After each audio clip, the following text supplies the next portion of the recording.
What really happened with your host, Mike Rivero, because World War III is a really bad idea.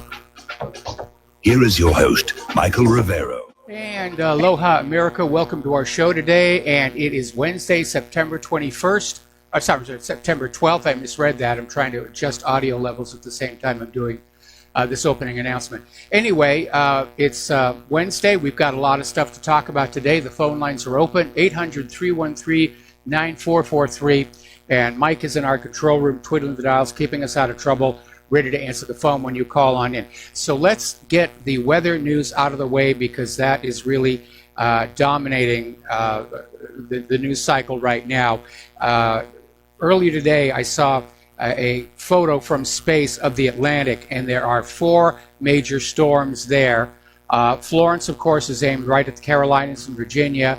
Helene is aimed into the Caribbean. The other 2, fortunately, are going to just drift northward over the Atlantic and not be a trouble to much of anybody except the shipping lanes here. Florence has weakened to a Category 3, which is a little bit of good news. I know a lot of people were worried about these 12 nuclear power plants that are in the path of the storm. But according to FEMA, they can withstand a Cat 4. And Florence is now down to a Cat 3, which doesn't mean people should relax. This hurricane is being billed, if you will, as the worst disaster since Katrina, and hopefully FEMA is going to react to this one a little bit better than they did to Katrina, which I think the absence of response and the lack of preparedness was as big a disaster as the storm itself. Out here in Hawaii, Olivier stalled, was supposed to be right over us right about now, and we're under the leading edge of the storm, but the center of the storm is still just slightly east of Maui. It's slowed way down, and my calculations are that it will be here about dinner time. So as you can see, we've got electricity, we've got our internet, we've got our show. We're live and ready to go here. Okay, getting into the news here. First of all, I want to wish a happy birthday to Leonard Peltier. And I would like to think that Trump would issue him a pardon after all these years of injustice. And if you don't know who Leonard Peltier is, you can do a web search about it. And there's a wonderful documentary out there called Incident at Oglala. It's actually narrated by Robert Redford. I think the Sundance Institute helped finance it. And it's about this incident at the Oglala Reservation in which some FBI agents were killed, and Leonard Peltier got framed for it and thrown in prison. And everybody who's looked at the case is saying, yes, it was an obvious frame-up. The FBI wanted to save face. They needed to have somebody that they could blame the killing on, because they couldn't find anybody else. So Peltier got railroaded into jail. There's a Val Kilmer movie called Thunderheart, which is loosely based on the same case. It's the only Val Kilmer movie I really liked. So Leonard Peltier, happy birthday. We hope that your next birthday sees you as a free man. Getting into the news here, yesterday, of course, as you remember, was the anniversary of 9/11, and we're still seeing a lot of material coming out on the independent media and the internet about 9/11. There was this interesting little article that came out of Aletho News, Who's Still Afraid of 9/11 Conspiracy Theories? And it basically goes on in saying it would take a small book to document the Israeli connection to 9/11. And they make a mention of Justin Raimondo's book, The Terror Enigma. But you had the 5 dancing Israelis who were seen celebrating and videoing as the Twin Towers were struck. And then you had, in fact, these dancing Israelis worked for Urban Moving Systems, which was later determined to be a Mossad front by the FBI. And despite failing numerous polygraph tests, the young men were sent back to Israel 2 months later. Back home, several of them appeared on a TV chat show where one of them said, our purpose was to document the event. Then we have the story of Adaigo, an Israeli-owned instant messaging service which received a warning of the coming attack on the World Trade Center. Their office in New York was just a few blocks away. They received a warning before the aircraft involved in the attacks had even left the runway.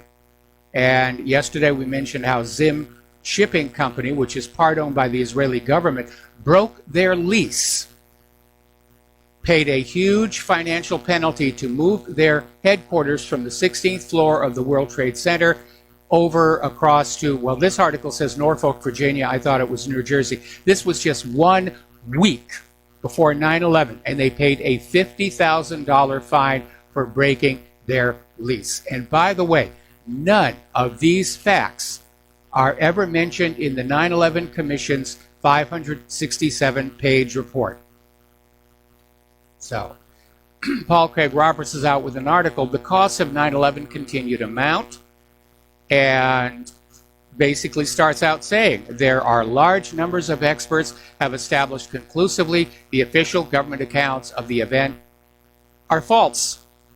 And every year, fewer people believe the unbelievable theory that a handful of Saudi Arabians outwitted the entirety of the U.S. national security state and attacked with hijacked airliners the World Trade Center and the Pentagon.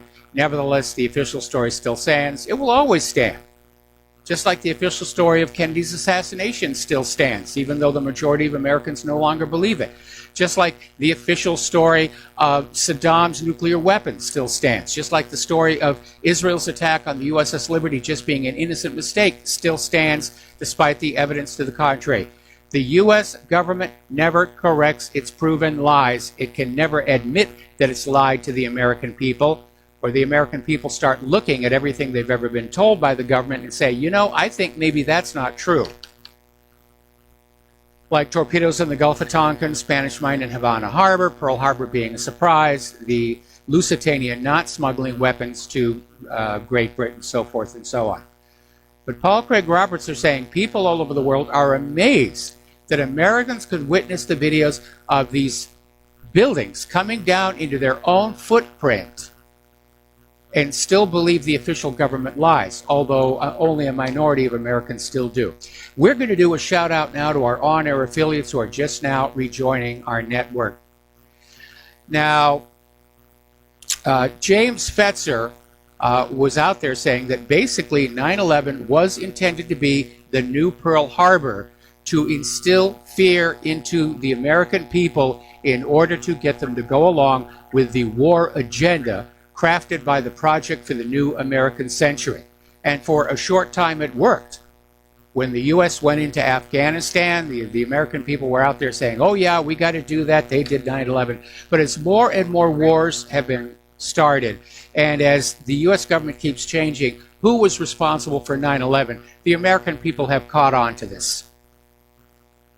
They have caught on to this. And most Americans are now realizing the U.S.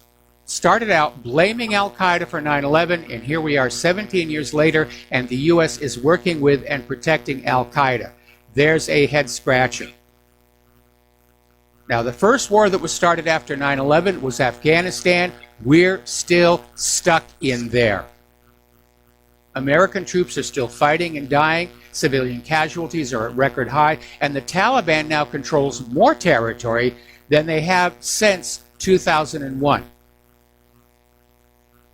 But the U.S. has access to all of that oil and, of course, the opium. All those poppies blooming in those fields, guarded by coalition troops.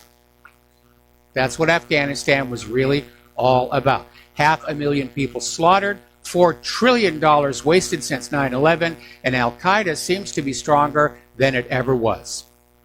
Something is not right here. Okay, over at the United Nations,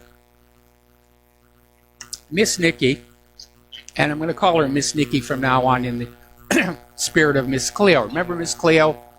Fortune teller would advertise on TV, call on in and I'll tell you your future. And last week, of course, everybody was making fun of Nikki Haley for saying that she absolutely knew that if there was a chemical attack in Syria, it would be Assad. And so everybody's calling her a psychic and a clairvoyant and a seeress. So I'm going to call her Miss Nikki from now on. So Miss Nikki is out there warning Russia and Iran of dire consequences if they continue air assaults on the last rebel-held area in Syria. How dare you attack those terrorists? And Russia's ambassador to the United Nations has ramped up the war rhetoric and responded to Haley's threat with the denial that Syria has any chemical weapons, because they surrendered them all.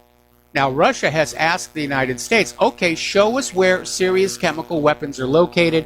The U.S. is, to put it mildly, reluctant to do so.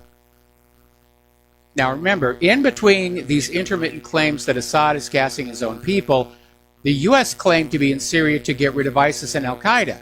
And now Syria and Russia are actually doing it, and the U.S. is standing there saying, don't you do that. Don't you go after ISIS and al-Qaeda. It'll be a humanitarian disaster. And of course, the United States government was not all that concerned about the humanitarian disaster when they bombed Raqqa into rubble. Okay, we're going to take a phone call now. Steve Elkins, aloha, welcome to the show. What's on your mind?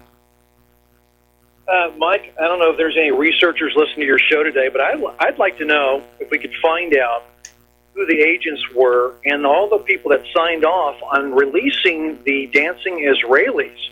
I would like to know more about that. Who were the people behind the scenes there that allowed them to go back to Israel? Because clearly they were there to film the event, so they had prior knowledge.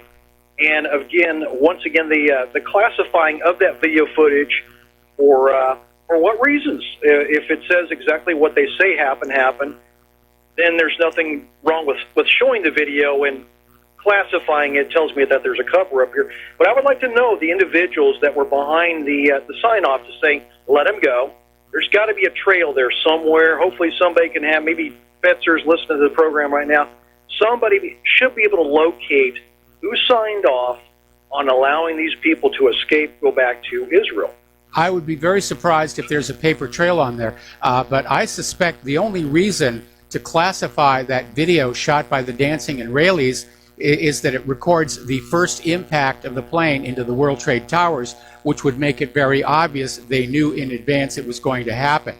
And remember, when the police arrested these dancing Israelis, and two of them did turn out to be Mossad agents, they brought out the bomb squad dogs, and the dogs alerted to the van. Then they failed all these polygraph tests, and yet, yes, somebody somewhere said, get him out of here, get him back to Israel. And that's what happened.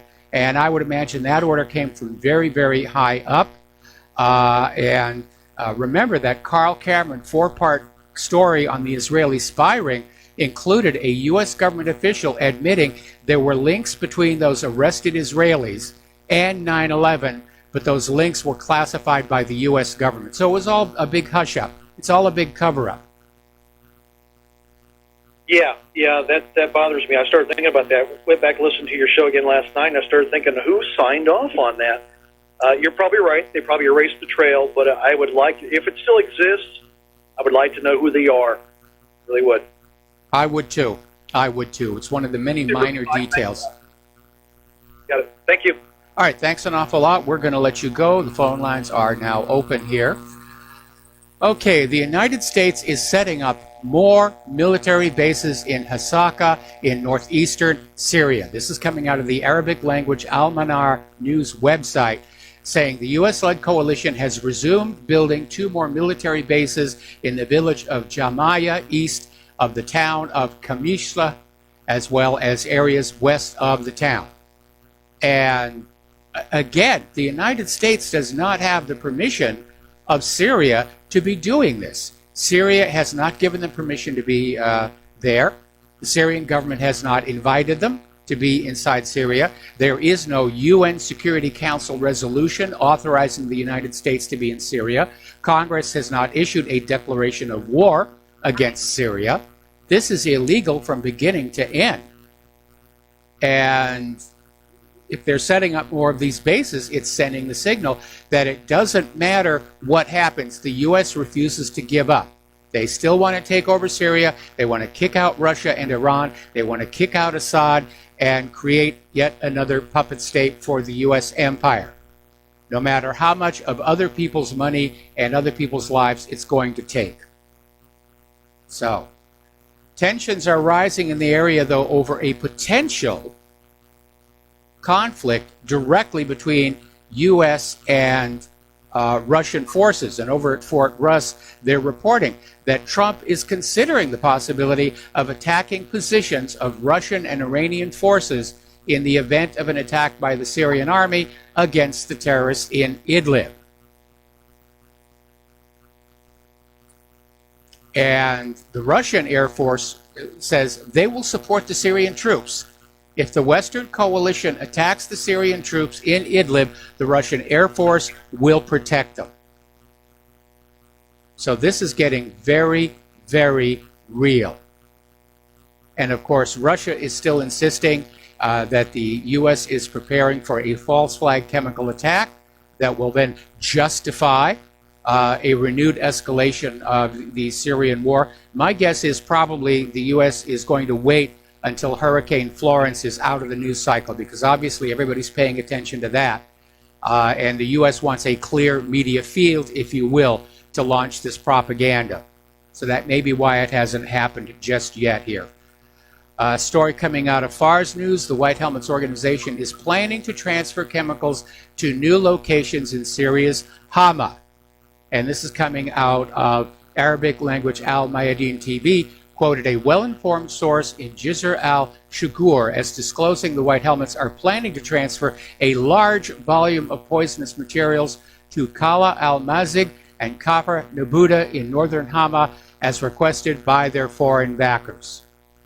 And the article went on to say the terrorists and the White Helmets are planning to make a 10-minute video of a fake chemical attack to send 2 copies of the videos to the United Nations, adding that a meeting that was supposed to be held over the release of the video has been postponed.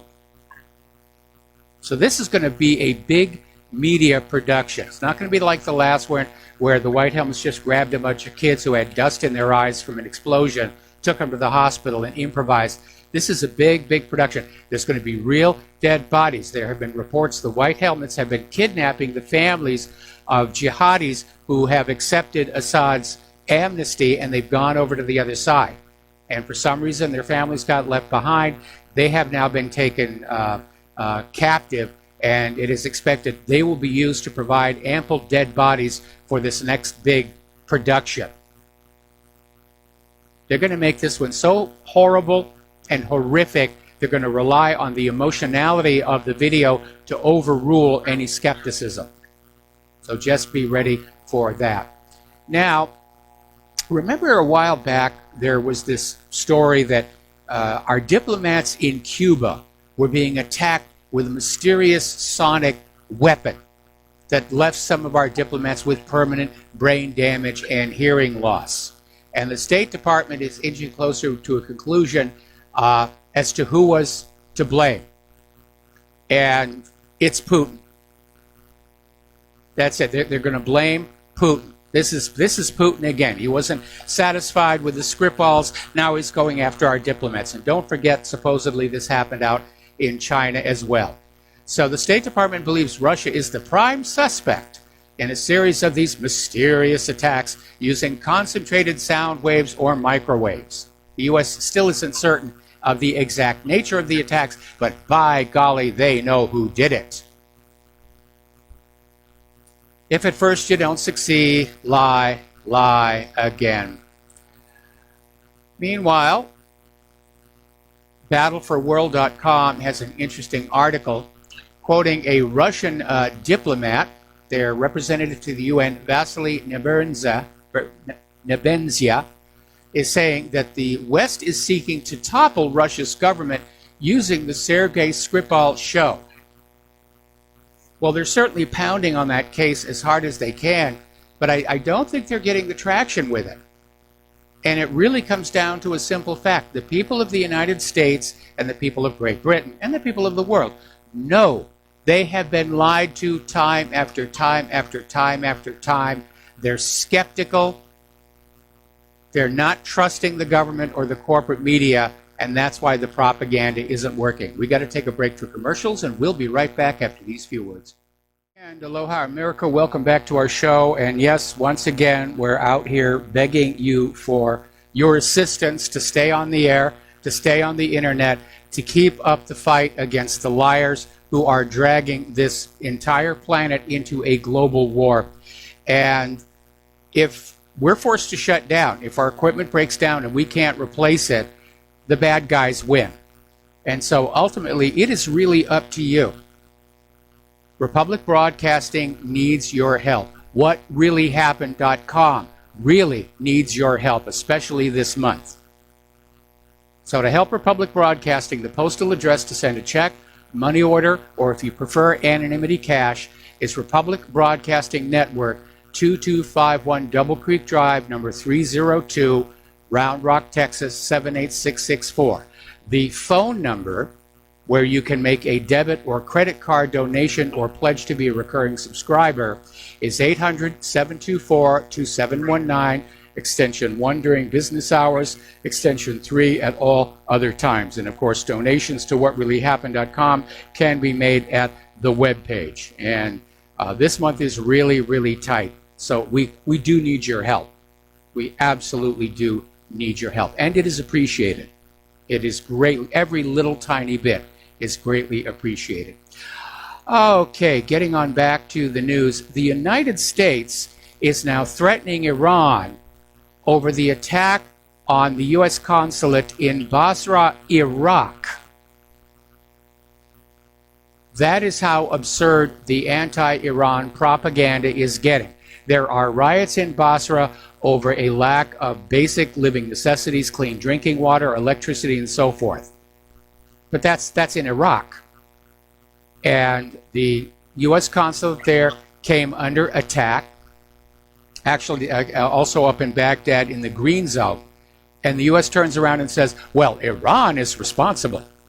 We know Iran is behind all of this, and we're going to hold Tehran accountable if there's any more violence against the U.S. consulate in other countries.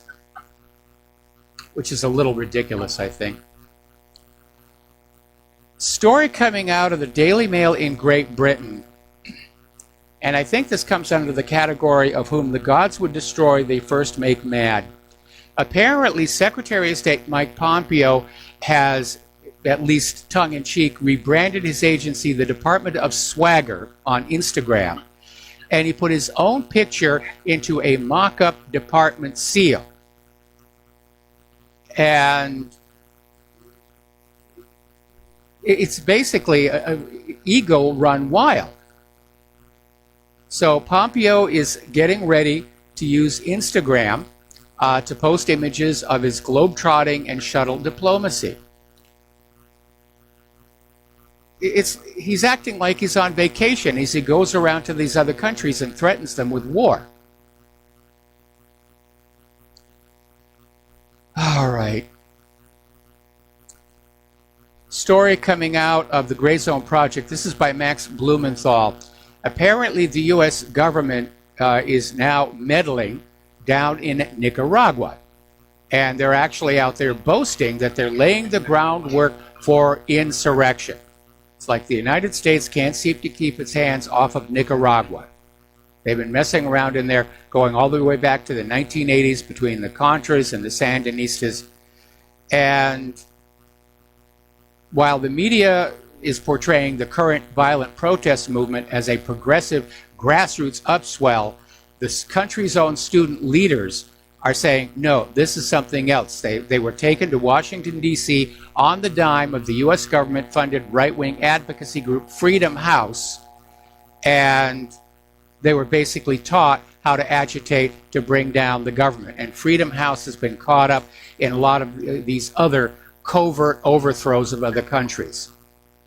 Freedom House is kind of like the school for dictators down in Georgia, where they'll recruit people from other countries, bringing them to this school of the Americas, where they're literally taught how to overthrow their government, take control, and maintain control, including the use of torture and secret police and so forth and so on. Now, the White House has announced that talks are underway with North Korea over setting up a second summit meeting between President Trump and Kim Jong-un, as is an attempt to put the stalled nuclear negotiations back on track. Well, the reason they're stalled is really very simple. North Korea has made several concessions. They've shut down their nuclear test site. They tore down that missile test stand. They returned the remains of soldiers who were killed at the beginning of the Korean War. They're allowing South Koreans to reunite with their family. Kim Jong-un and Moon Jae-in are talking about reopening the rail lines and bridges across the DMZ. Now Kim Jong-un is waiting for the United States to make a concession, to either ease some of the sanctions or stop those military exercises, or more importantly, formally end the Korean War. And the United States hasn't done a single thing to demonstrate its good faith. We got to take another break for commercials, and we'll be right back. And aloha, America. Welcome back to our show here. We're going to take a phone call now from Dustin in New Jersey. Aloha, Dustin. Welcome to the show. What's on your mind? I don't want to bring up 9/11 again because it was just... Mike, did you know there was another flight? Remember, like, they let bin Laden and the intelligence, Saudi intelligence, leave on 9/11, George Bush and the Pentagon, Department of... Yeah, you know there was an El flight? Yeah, even though all passenger flights were grounded, to sort of maximize the shock effect across the country, the bin Laden family was allowed to leave the United States to avoid any possible backlash and repercussions. Like I said, the bin Ladens are very wealthy. They're into construction all over the Mideast. They get a lot of U.S. government contracts, and George Bush was business partners. What doesn't go bust with the Bushes? Certainly the nation has. But, Mike, there was also an El Al flight out that day. Did you know that? I was unaware of that. And I forgot his name, Olmert. Like, he was prime minister from 2006 to president for a couple of years. But the day before 9/11, he met at this front. It's called Wings. It's like a bikini shops that were like in Florida, and there's a couple. It was like a front. Yes. But yes. Yeah, Mike. Like, it's the 9/11 thing. Just, I mean, it still irks me. Like I said, like, I was home that morning, so before I went to work in the later part of the day, and I saw that white van get pulled over. So there was definitely more than what they're ever going to tell us. And the moving companies, remember there was 2 white vans. Yes. So it was most likely the same moving company, because remember when the FBI raided it, it was all cleared out? Yeah. Right there, that tells you. Mike, I want to move on to what's going on with Syria, where, I don't know if you talked about this yet, with it's coming the next few days, because supposedly the filming is complete already for the attack, the big big showcase with the actors. Yeah, and I think that they're waiting for Florence to clear the news cycle, because they don't want to compete with that. They want a clear field where there's nothing else going on, and boom, there's been a chemical attack in Syria. Oh, the horror, we're off to war again. But Mike, Russia has, like, it's off to war we go. Sorry, couldn't resist. No, but Mike, Russia has the Florence thing to do the ground operations, right? I mean, I don't know how much more bombing they're going to do. I just saw a video that they destroyed a whole bunch of grads. Gee, I wonder if they came from Ukraine. Those grads. It's kind of hard to say. I mean, everybody's shipping weapons everywhere right now. I mean, apparently any controls regarding international arms smuggling seem to have just sort of gone away. They're running the guns all over the place the same way they're running the drugs.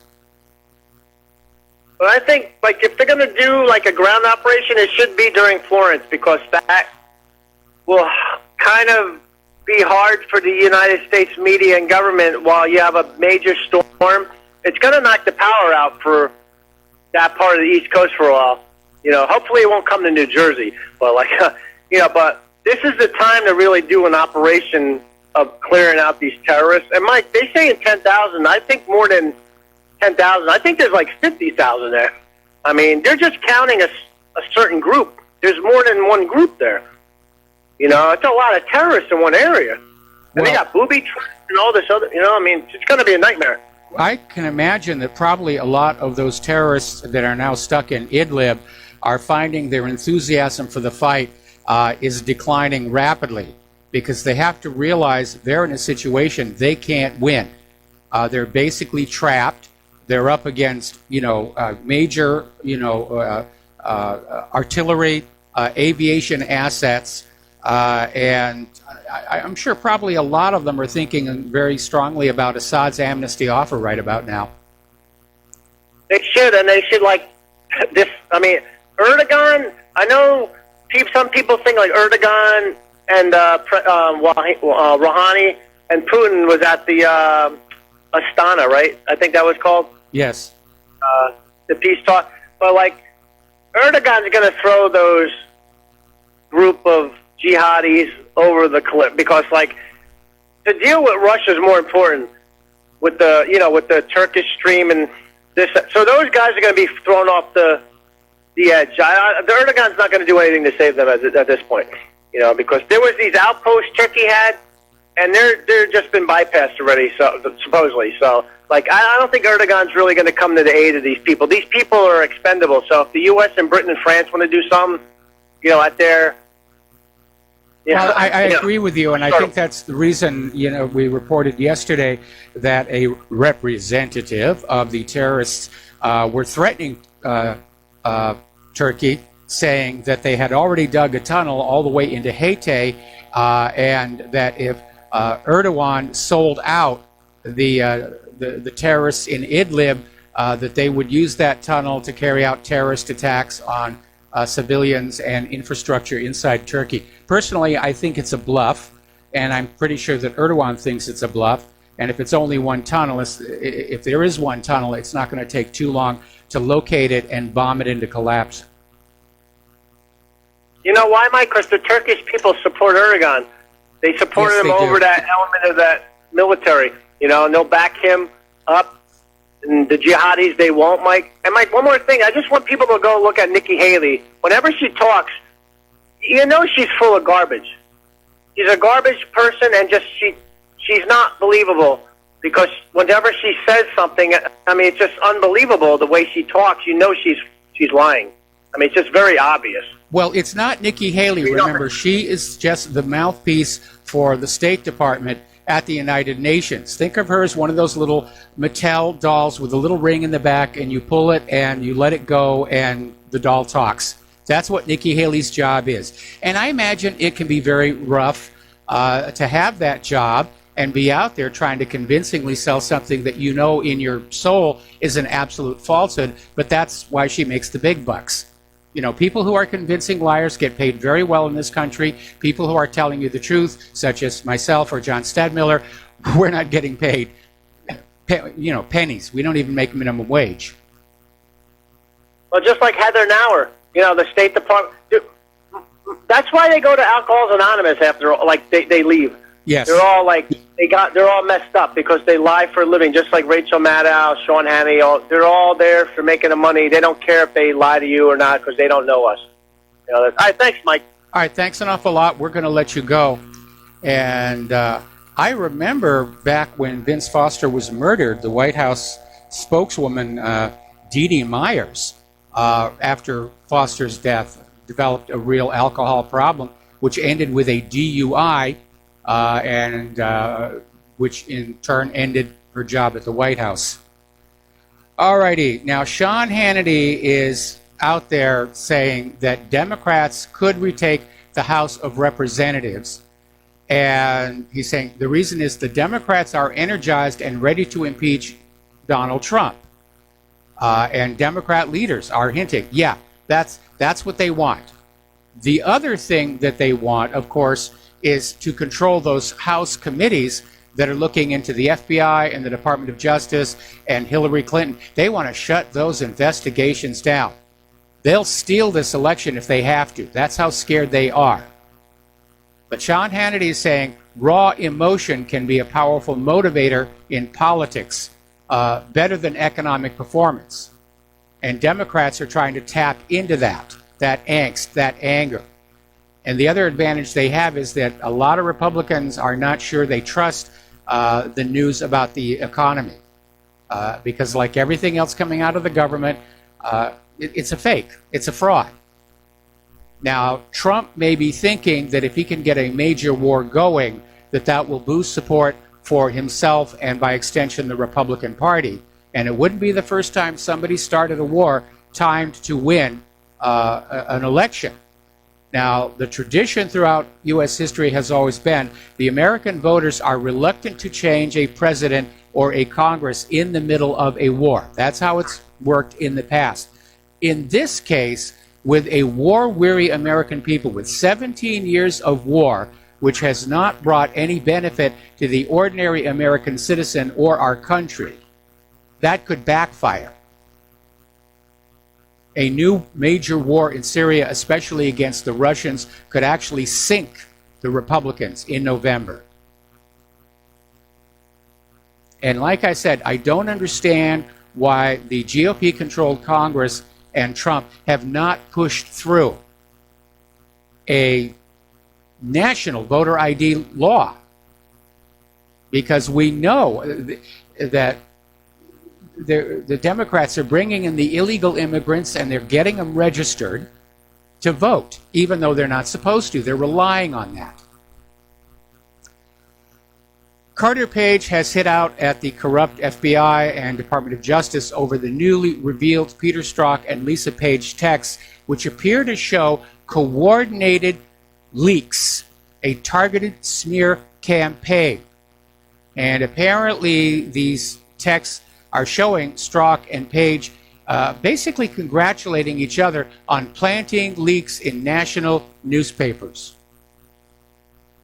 Now, Carter Page was placed under surveillance for months after the Department of Justice and the FBI convinced the Foreign Intelligence Surveillance Court he was acting as a Russian agent, using the now discredited Christopher Steele dossier, and ignoring the fact that the FBI knew the Russians had considered approaching Carter Page, but did not see him as suitable for recruitment. Apparently, the latest Gallup poll is showing that Americans, by and large, don't think Trump has done anything illegal with Russia. And apparently, 29% of respondents in this Gallup poll said they think Trump acted illegally. Now, mind you, after all these months and all this money that's been spent, Robert Mueller has not found any evidence of collusion, let alone anything that's actually illegal. Remember, there actually is no crime of collusion. Collusion is not illegal. It's just a buzzword that makes it sound like something bad is happening. They're colluding. They're colluding with each other. Oh my goodness, they must be evil. They're colluding. But that's it. They haven't found any evidence of collusion. They have found zero evidence of anything illegal being done. Now, Judicial Watch is once again having to sue the Department of Justice for Freedom of Information Act materials. Judicial Watch goes through the process of filing a Freedom of Information Act request for what are public records. None of this stuff is classified. The Department of Justice will stall and refuse, and Judicial Watch has to go to court. And it's costing Judicial Watch a lot of money and a lot of time, and it's just part of how the Department of Justice is stonewalling, hoping that the Democrats will retake the House of Representatives this November and get them off the hook. So Judicial Watch is after all of the emails found on Anthony Weiner's laptop, which are known to include some of Hillary Clinton's State Department emails, because that laptop was once used by Huma Abedin, who was Hillary's aide during all of this. And apparently, the New York police found something involving child crimes.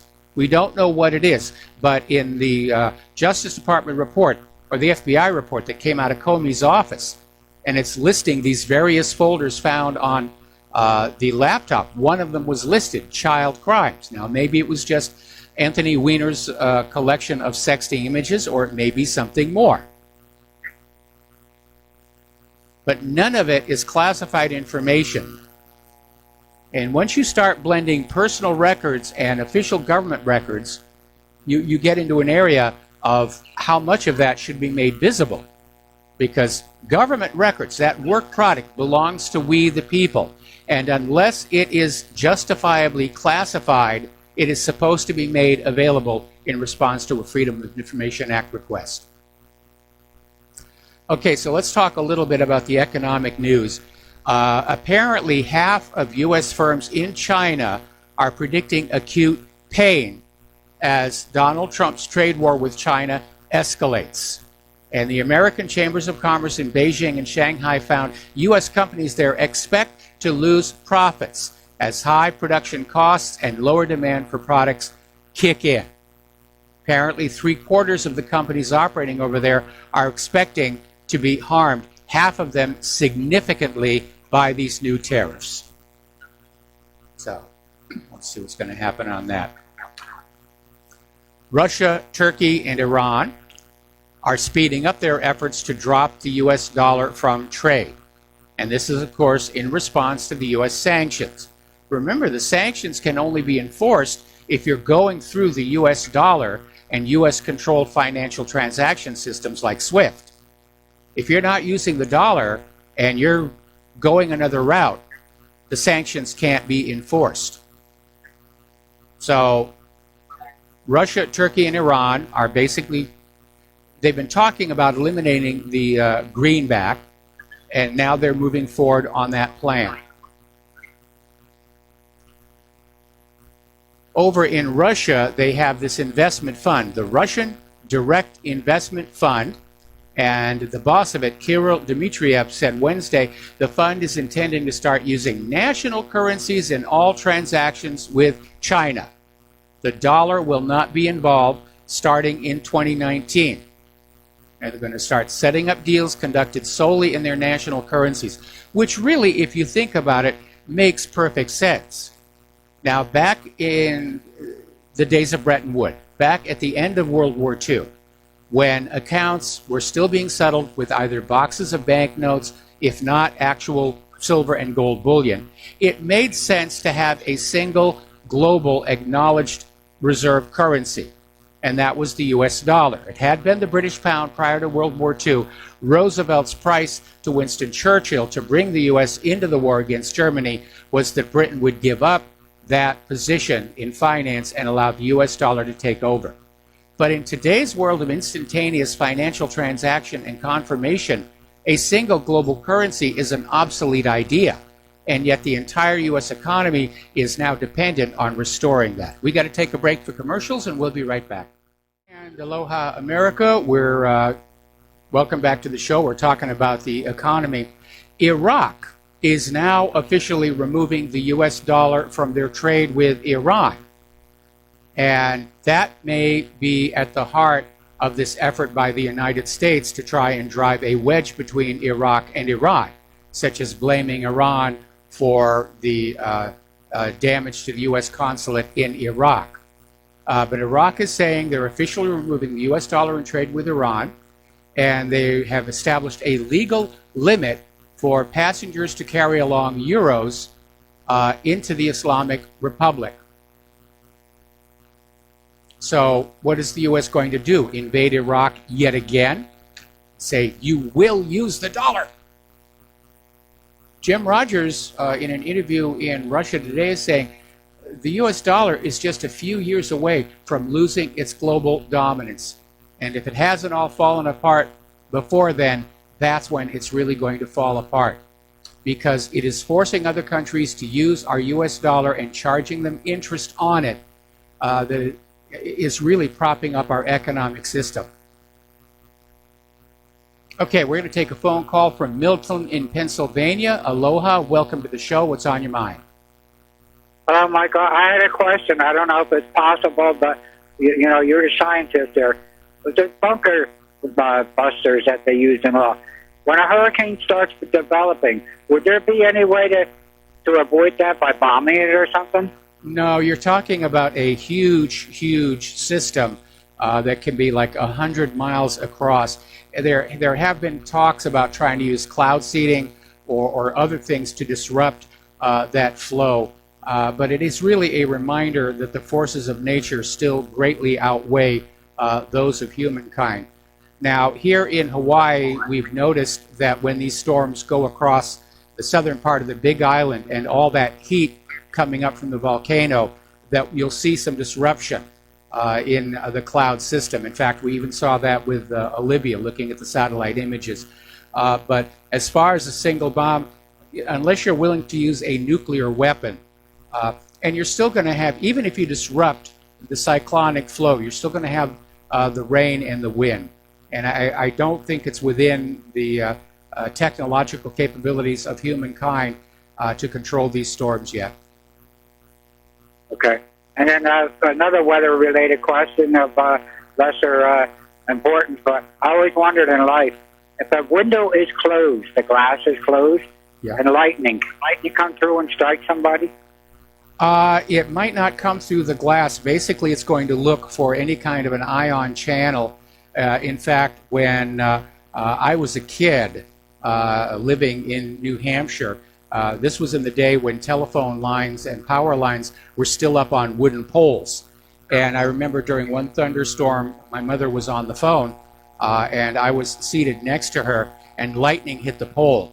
And I remember I was looking at our TV set at that exact moment, and this brilliant pattern of spiderweb lines went all over the front of the cathode ray tube, and we got both knocked on the floor.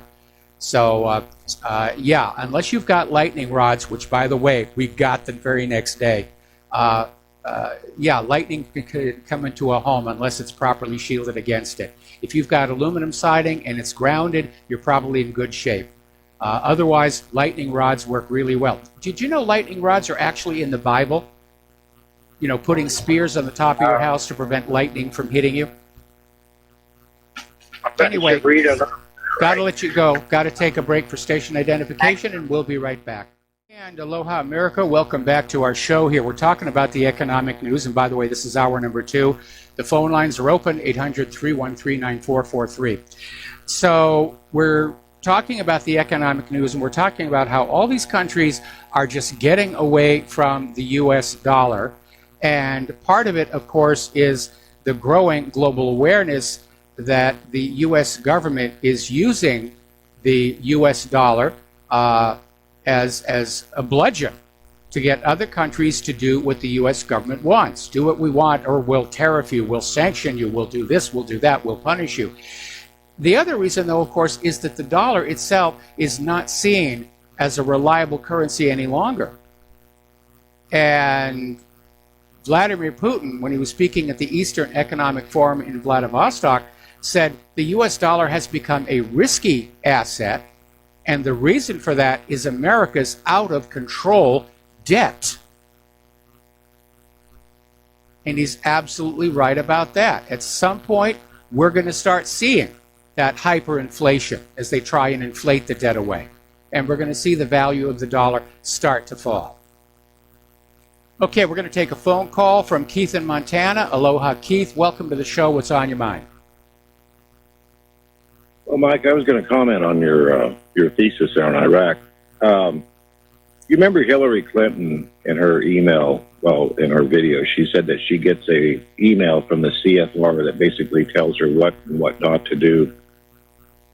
And it was in, I believe in October 2016 that Trump had met with the CFR. And then if you were following on Twitter, Donald Trump's tweets there, you can see how his demeanor had changed from the anti-Syria, stay out of Syria, get it, we're not benefiting anything. But there's an article in the New York Post that kind of highlights this. But before I get into that one, remember Donald Trump came out and says that the oil in Iraq should be used for the wounded warriors. And I thought that was kind of a double-speak term, because here the U.S. had illegally invaded Iraq, destroyed it, and then now they want to take Iraq's oil, which would be used as a benefit to rebuild Iraq's not only country but their economy, and that the United States wanted to take the oil, and then or to pay for that Wounded Warriors program. And I thought that was so hypocritical, it was pathetic there, but. And then the article in the New York Post there came out where Donald Trump says we may get another chance to take Iraq's oil. I saw that. So, so when people say, it's not about the oil and all this stuff, it is about the oil.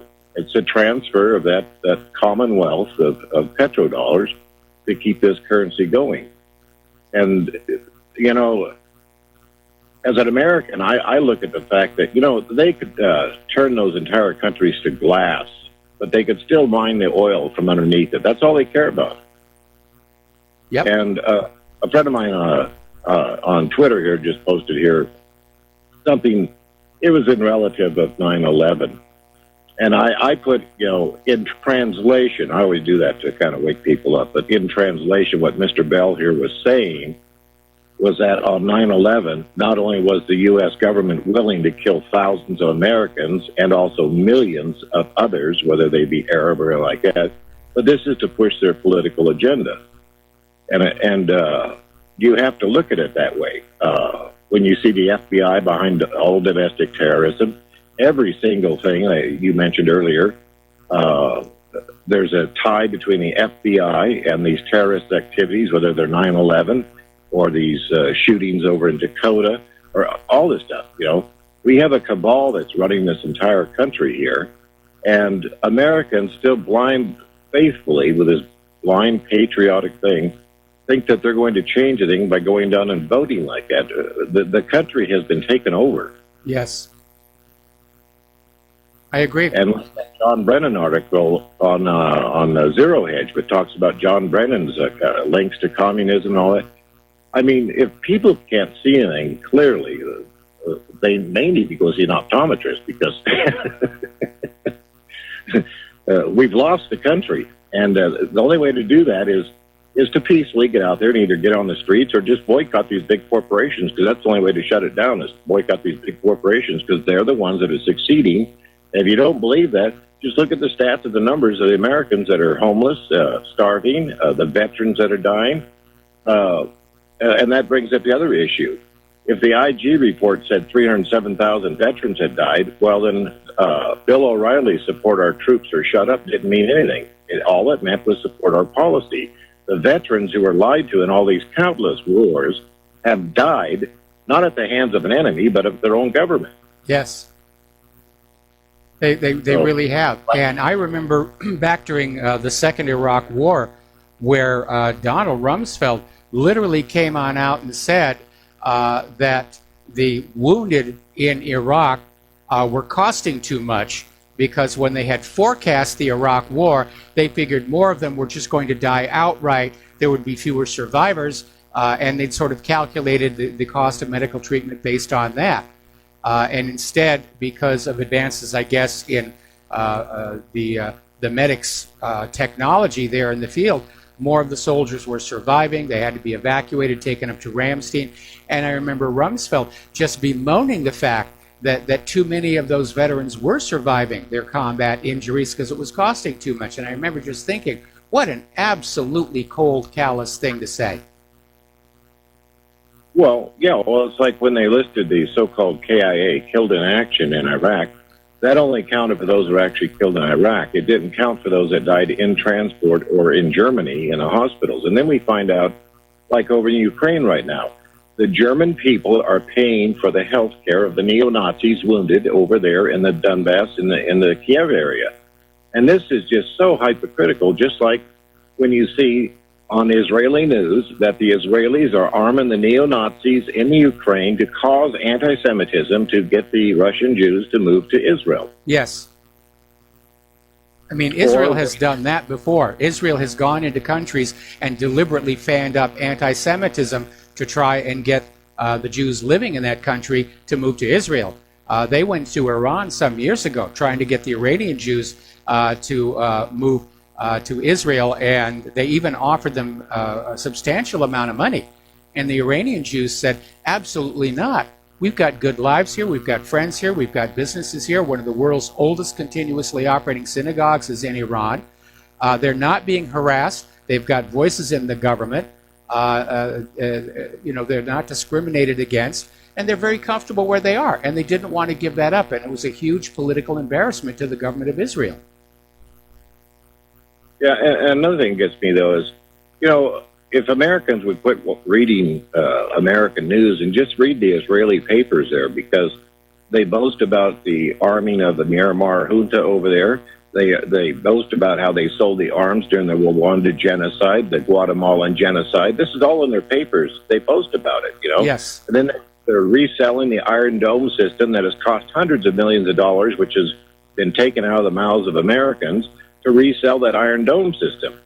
You know, and then, of course, Israel tests their dirty bomb. Could you imagine if Iran would have come out and says, Iran tests a dirty bomb, you know?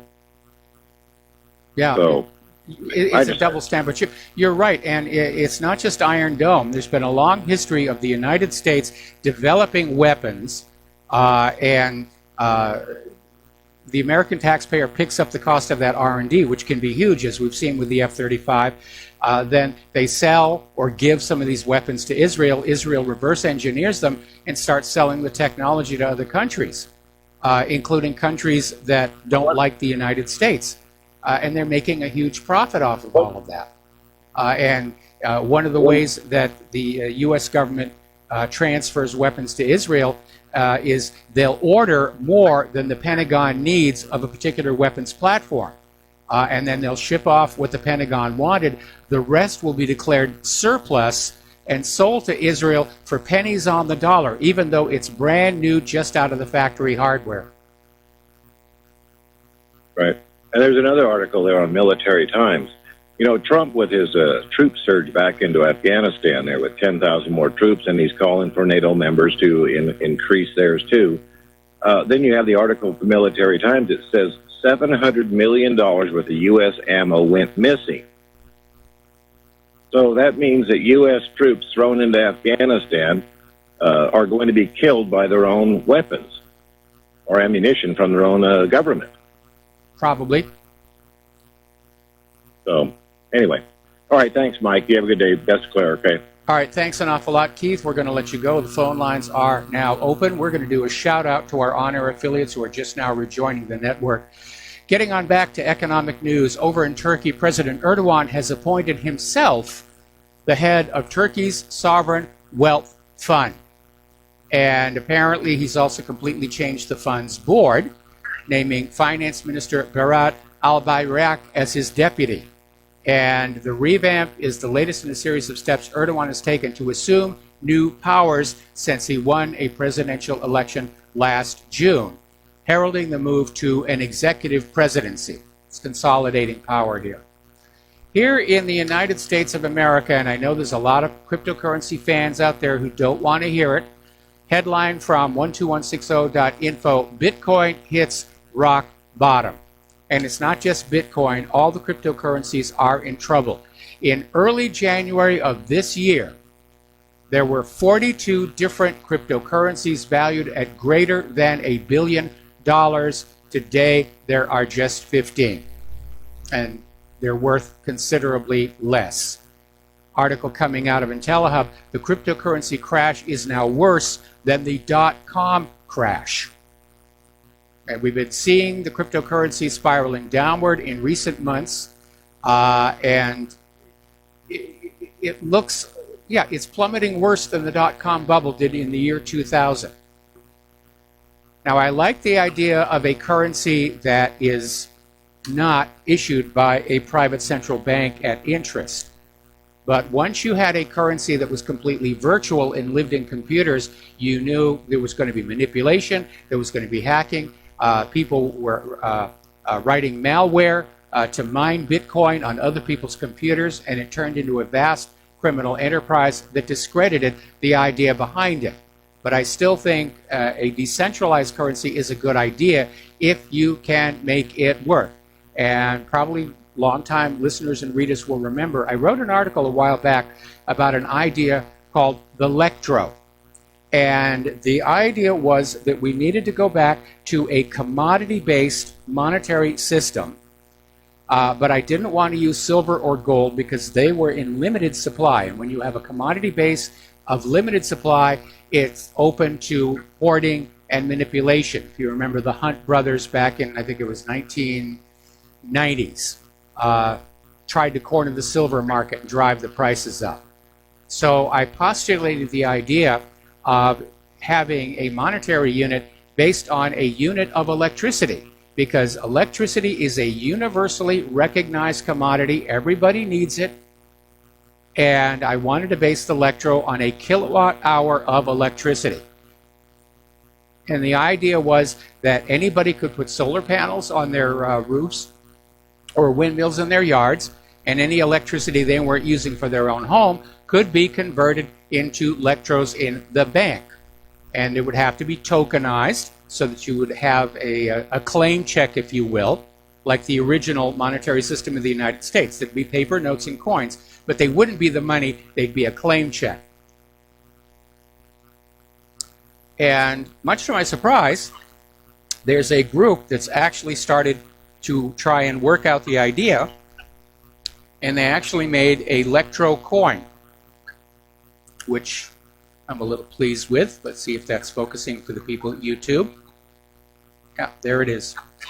So there could be other ways of doing this as well, but we've got to get away from this idea that we should all remain permanent debt slaves to a privately owned bank that just creates money out of thin air and loans it into circulation at interest, because that is the reason all of these countries around the world are in serious debt trouble, because private central banks are designed to produce more debt than money with which to pay the debt. It doesn't matter how hard you work, doesn't matter how much you sacrifice, you can never acquire enough money to get out of that debt. It is a trap. It is designed to be a trap. It is not about economics. It is a system of enslavement. And I don't want to be a slave to bankers anymore, especially because they're such disreputable people. Okay, Iran is now investing abroad in other countries to get medicines and tech in order to get around the U.S. sanctions. And they're basically setting up this foreign investment fund that will give it access to technology that is otherwise hard to come by. Now, the U.S., as you remember, it claimed Iran had violated the nuclear agreement, and it unilaterally withdrew in May of this year.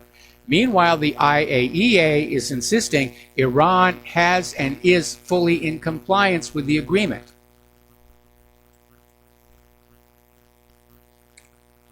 Actually, I remember back when this was all coming down, when Trump was saying Iran has violated the agreement, and the IAEA came on out and said, no, Iran is in compliance. And Trump came back and said, well, Iran has violated the spirit of the agreement, which is kind of a real fuzzy thing. How do you prove that one way or the other?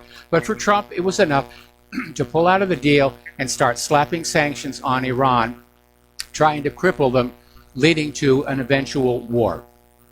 All right, we're going to take a phone call. Joe in Tennessee, aloha. Welcome to the show. What's on your mind? Hi, Mike. I hope we don't have a war with Iran, but we'll see. But I wanted to talk to you about your idea about a monetary unit, and I wanted to let you know that I was over in Africa a couple of years ago, and they really, that was in Mauritania and Senegal, and they have, really flimsy currency there. But the people, what they trade is phone credits and phone cards. Yep. So that's becoming a monetary a form of money there, and it really kind of works good. And because you need to be able to use your phone, and they use it for internet also. So I think your idea is a good idea because it's something you use. It's a practical use idea, and I think you can combine your electro with the phono or the internet or. Money is whatever two parties agree to use as a medium of exchange. And throughout history, there have been all kinds of commodity bases, certain select shells in the Pacific Islands. There are places where a gallon of gasoline is considered a unit of monetary value. All a commodity has to be is something that everybody recognizes as a thing of value. And you can base a monetary system on it. So I picked the electro because, again, as the population grows, the available electric supply will grow with it, and that forestalls the possibility of hoarding and manipulation by the money junkies. Right, and I agree, and I think using the phone credits and internet credits is also a good idea, and it's actually in operation in areas of Africa, and it's actually working. I do find that it's interesting how, like, alcohol and tobacco, and if you look through our history, how many commodities at one time or another were a form of monetary, money and barter, and how that was kind of taxed by the government, and kind of anything that's like that is usually, gotten a hold of somehow through regulatory means by the government, so that they can keep it from becoming a currency, because they don't want to give up their power. No, the monetary they definitely people. don't. Quick little story here, because we're almost out of time. You know those little tiny glasses they have in bars with just an ounce of alcohol in them? They're called a shot. Do you know where that originated? During the gold rush, because bullets were used as a unit of currency. And so somebody would go into the bar and say, "Give me a shot of whiskey." That's the origin of that term, because they would pay for that shot of whiskey with a bullet. Joe, got to let you go. Got to take a break for commercials, and we will be right back. And aloha, America. Welcome back to our show here. We're still talking about the economic news. Now, the Royal Bank of Scotland's chairman has admitted that it is unlikely the government will get back all of the 45 billion pounds pumped into the bank as a bailout. And Sir Howard Davies said restructuring costs, losses on loans, and selling businesses meant RBS was valued at less than the taxpayers paid for their stake. So once again, we see it all over the world. Banks will get into trouble, and ordinary people are expected to cough up the money to get them restarted again.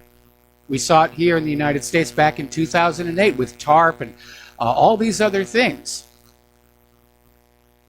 Every time the banks get into trouble, bailout, we got to have a bailout, got to have a taxpayer-funded bailout. You know how important banks are to the scheme of things. We've got to have another taxpayer-funded bailout. And it goes over and over and over again. Remember the S&L crisis back in the 80s. Same thing. The Resolution Trust Corporation that was putting all these S&L accounts back together was funded from tax dollars. Ultimately, the poor are made to pay for all, to paraphrase Umberto Eco. Over at J.P. Morgan, apparently a bunch of their junior bankers have been fired for cheating on an accounting test. And what's really amazing is supposedly this accounting test is viewed as relatively easy. But apparently these bankers were found with crib notes, or they were caught copying fellow bankers' answers. And according to the Daily Telegraph, these J.P. Morgan bankers, several of whom are from overseas, were told to pay for their own flights home. Well, that's good. They definitely deserve that. But, banking is not a science. Banking is actually operating as a religion. It's a set of arbitrary rules written by the priests that you are taught to believe represents something real. And those rules are designed to take wealth out of the pockets of the people and move it to the bankers bit by bit, day by day. That's really what's going on here. There's nothing real about banking. It's an illusion that you are taught to believe represents something real. I remember when I was in grade school getting the little film strip, about how the Federal Reserve, this is how it operates. This is the only way we can have the economy of the United States. They were drumming it into our little heads. This is how it is. Don't even think there might be a different way to run the national economy. Don't dare remember that this country was started without a private central bank. And it did quite well without a private central bank. Down in South Africa, things are not going well. It's being described as close to a war zone. they're averaging 57 murders a day. This is coming from the police minister. And some 20,000 people have been killed across the country in the last year. Some of it is linked to gang violence in Western Cape Province, Cape Town. The rest of it is linked to this series of attacks on white farmers.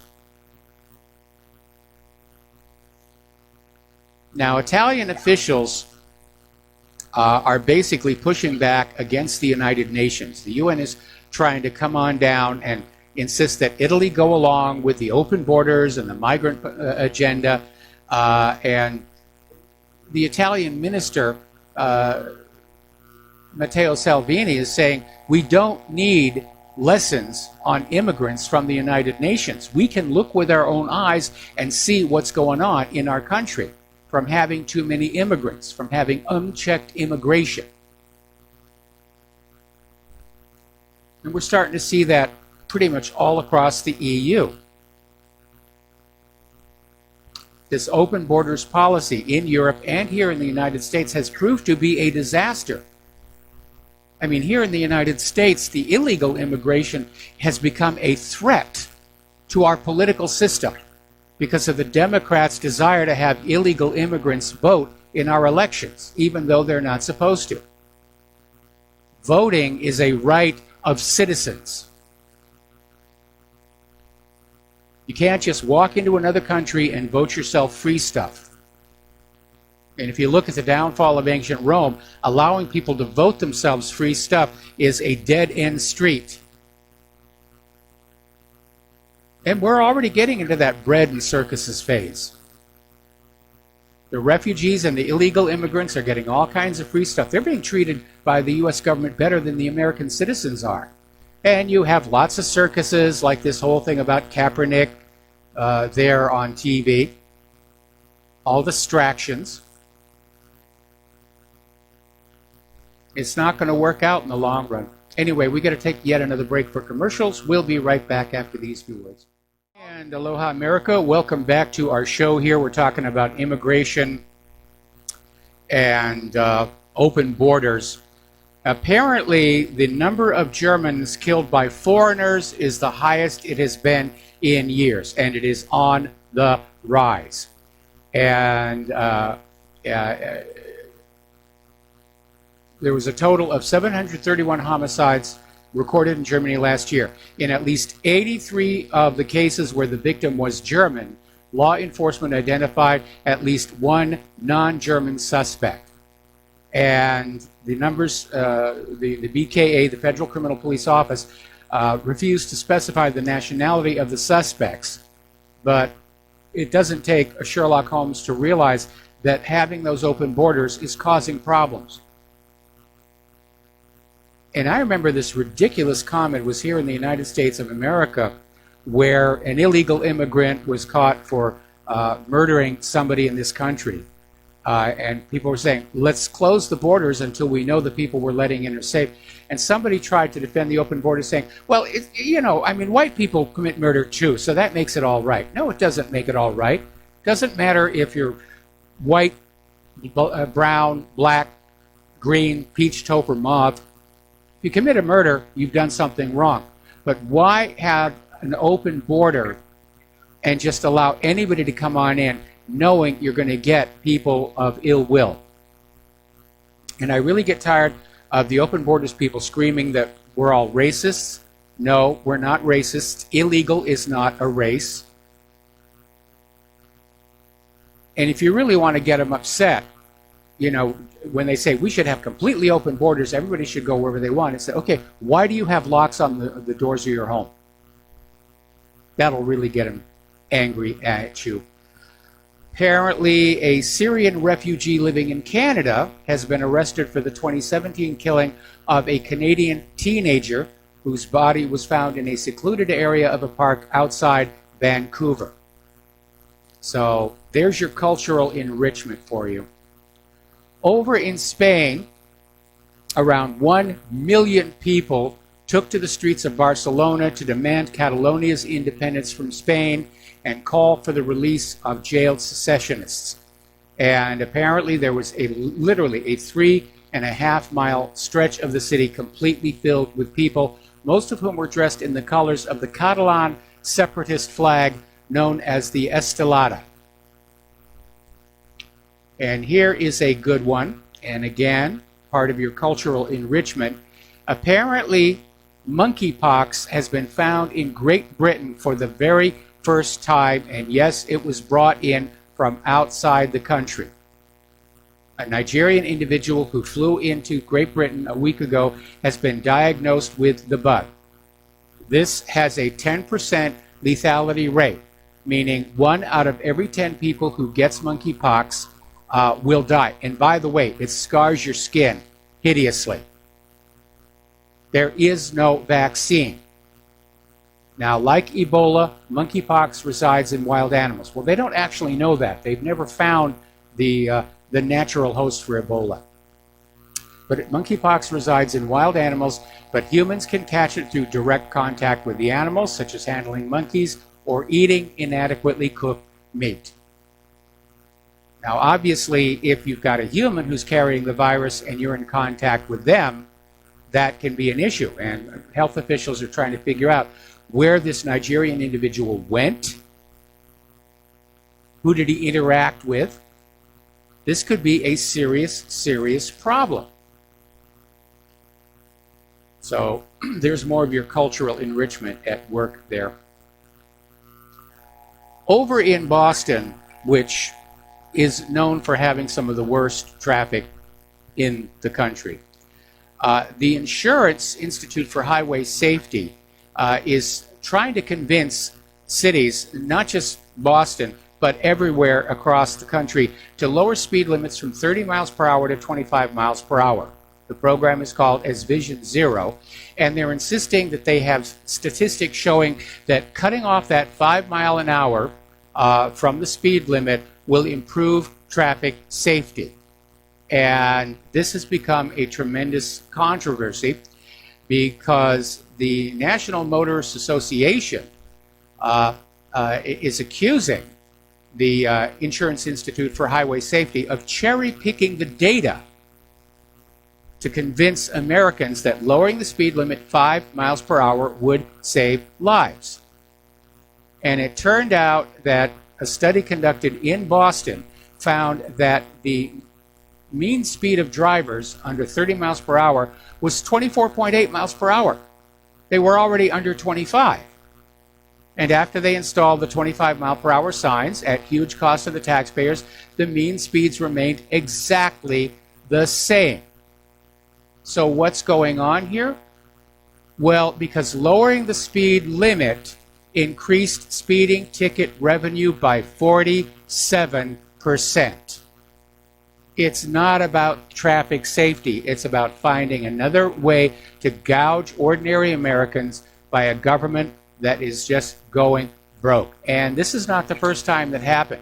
If you're my age, you remember when freeways had 60 mile per hour speed limits.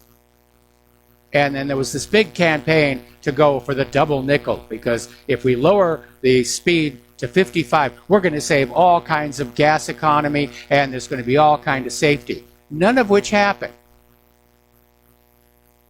But speeding ticket revenues soared. Now, getting into the world of political correctness, over at John F. Kennedy High School in Cedar Rapids, Iowa, they're now forcing their English students to learn gender-bending pronouns and engage in discussions of sexuality and anti-white propaganda. Apparently, this teacher, Emily Thompson, handed out an assignment which a student posted to social media. And this assignment basically was supposed to detail power and privilege in America, which basically means people born in the U.S., white people, Christians, the middle owning class, heterosexuals, men, and veterans as the oppressors of everybody else in the United States. Now, supposedly the school has a policy against discrimination based on race, creed, and sexuality. I would say this teacher's assignment is absolutely baffling. But this is what they're teaching kids in school, that ordinary Americans, white, male, heterosexual, hardworking people are the enemy, that we are the oppressors of all these people who are coming over the borders. This could lead to yet another possible civil war. And how is this actually preparing these kids for any kind of a place in the nation's economy? Whatever happened, when I was in English class, it was all about being able to spell correctly, to diagram sentences, to use good grammar, and be able to write in a way that made actual sense. And of course, there was a lot of reading of the classics, like Huckleberry Finn, which I understand is now banned in schools as being racist. Whatever happened to reading, writing, and arithmetic? These kids are being brainwashed and indoctrinated. I'm glad that one student posted the assignment online, because this stuff does have to be exposed. This kind of heavy-handed indoctrination. And it gets worse. Apparently, the Trump administration, through the Education Department, is now adopting the new definition of anti-Semitism in schools. And the policy change was outlined in a letter last month by Kenneth Marcus, who leads the Education Department's Office for Civil Rights. And it's directed at schools. And they were running an investigation about discrimination against Jewish students. And so Marcus wrote that the Education Department, in its investigations into discrimination, would adopt the working definition of anti-Semitism that is being promoted by Israel. And by the way, it's also been adopted by the State Department. And they've defined anti-Semitism as demonizing or delegitimizing Israel, holding it to a double standard not expected of other democratic nations. That's all now anti-Semitic.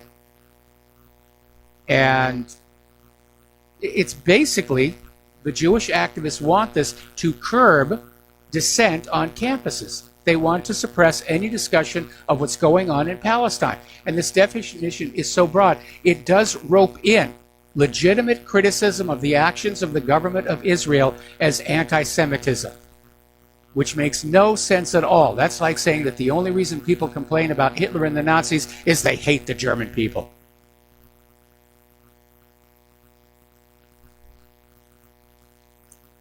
Down in Texas, working groups of teachers and historians and liberals are proposing the elimination of the words, quote, all the heroic defenders who gave their lives, end quote, at the Alamo from a state standard governing instruction on the Texas War of Independence from Mexico, saying that heroic is a value-charged word. Yeah. And saying the reference to all defenders is too vague and covers too many individuals. And Texas Governor Abbott described it as lunacy, saying, we need to stop this political correctness in our schools. Of course, Texas school children should be taught that Alamo defenders were heroic. Again, this is another attack on our history, on our culture, on our sense of identity.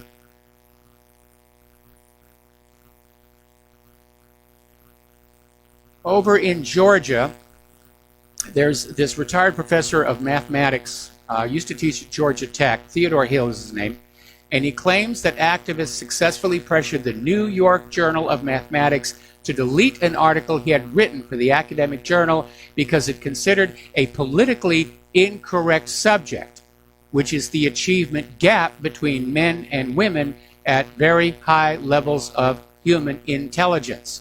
And it was just a standard analysis where he went on basically looking, following the greater male variability hypothesis, which was first proposed by Charles Darwin. And it suggests there are more men than women at both the bottom and the very top of the distribution for intelligence scores. Nobody knows why, it's genetics. But more men than women are Nobel Prize winners and chess grand champions, and more men than women are homeless, unemployed, and in prison. men as a group express greater variability in aptitude and ability. The difference, of course, needs not be innate. It could be from social pressures. But the social justice warriors are out there saying, oh, it's politically incorrect. We don't mention that there are differences in achievement of different people. That's politically incorrect. You're all just one shade of gray. You're all one gender. You're all equally adept. There's no difference between any of you.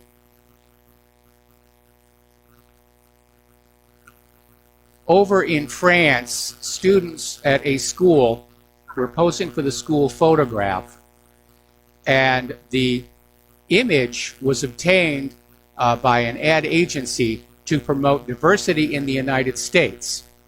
And they promoted diversity by photoshopping the school photograph and artificially darkening the skin of students. And the students themselves saw it online, and they went public, they went viral on the internet saying, wait a minute. They fudged the picture to make it look like there are more dark-skinned people here. It's another lie. But of course, I worked in advertising long enough to know that that's kind of what they get paid to do in a lot of cases. Okay, I love this one. Political correctness falls flat on its face. Earlier this year, it was announced that the Miss America pageant would eliminate the swimsuit competition, and instead they would hold interviews, on-stage interviews with the contestants, where they would talk about President Trump, the NFL player protest, and other topics. It would be very fascinating and politically correct. The reason given for dropping the swimsuit competition is that it would make women who don't look like Miss America feel bad about themselves. And to nobody's surprise, this year's Miss America pageant crashed in the ratings. So that's a huge, huge embarrassment there. And again, getting back to that story about how the snowflakes, the social justice warriors, aren't really offended. They're looking for targets. And this is a good one. There were two high schools, Aliso Niguel High School and Santa Ana High School, played each other in football. And following the game, Santa Ana's principal, Jeff Bishop, accused the hosting team of giving his school a racist welcome, claiming in a Facebook post that he saw fans holding up, "We love white." Oh my goodness, how racist can you get? We love white. They're racist there. Well, that wasn't the whole story, because other students were also waving "We love red" and "We love blue" signs. It was an expression of patriotism. But he saw that white sign, that's it, it's racism. Forget about the red and the blue. They couldn't possibly mean anything at all. It's racist, it's out there. We've got to fight back. Okay, we're going to take a phone call now. Charlie on Long Island, and I'm probably going to have to take you through the commercial break. What's on your mind? Hello, Mike. First time caller here. Thanks for having me. On my mind, I wanted to first give a shout out to the What Really Happened family. I'm probably one of your youngest callers, but I'd like to just say, young people, we do care. I have a lot of friends that are not crazy Bernie bro liberals, but besides that, I wanted to talk about John McCain. Okay. Do you know his brain cancer? He had last words, and I thought that was interesting, because he probably shouldn't have been able to talk. And I kind of have a feeling that was a lie, that he died on his own, safely next to his family. Okay, I'm going to have to put you on hold, Charlie. We got to take a break for commercials. Don't hang up. I'm going to come right back to you. Aloha, America. Welcome back to our show here. We're talking with Charlie in Long Island. We're talking about John McCain. And can you just sort of pick up from where you left off? Sure. Well, my mom has been in ICU and intensive care, and I was asking her, what are the odds of somebody being able to speak and be coherent after such a debilitating, brain cancer. And she kind of paused and said, I don't know, that's a good question. So she came out. It's going to depend on how big the cancer is and where it's located, because as you know, the brain is sort of has different functions in different areas. And where we saw the surgery scar on John McCain would be the prefrontal lobe, which might impact his ability to reason. But if it didn't take out a large portion of the prefrontal lobe, then yeah, he'd still be able to think and talk. The brain is wonderfully adaptable, and it can survive insult and injury. Okay. I didn't think about that. I kind of went the other side of the fence there. All right. I just know, we know John McCain has been pictured with ISIS leaders, and it kind of just seemed convenient, the timing. And what a funeral. I mean, for somebody that wasn't president, that seems like it's very extravagant. I just realized I always skip her commercials, so it's on a podcast. Does Claire take CBD oil for her back? Yes, she does. Okay. What about cryotherapy? Because I do that once a week, and it really helps my back. Well, I don't. If you mean an ice pack, yes, she uses that on a pretty much daily basis. She has a back brace. We were at the doctor's just yesterday. She is doing better. She's getting better. It's taking a while. She's very frustrated.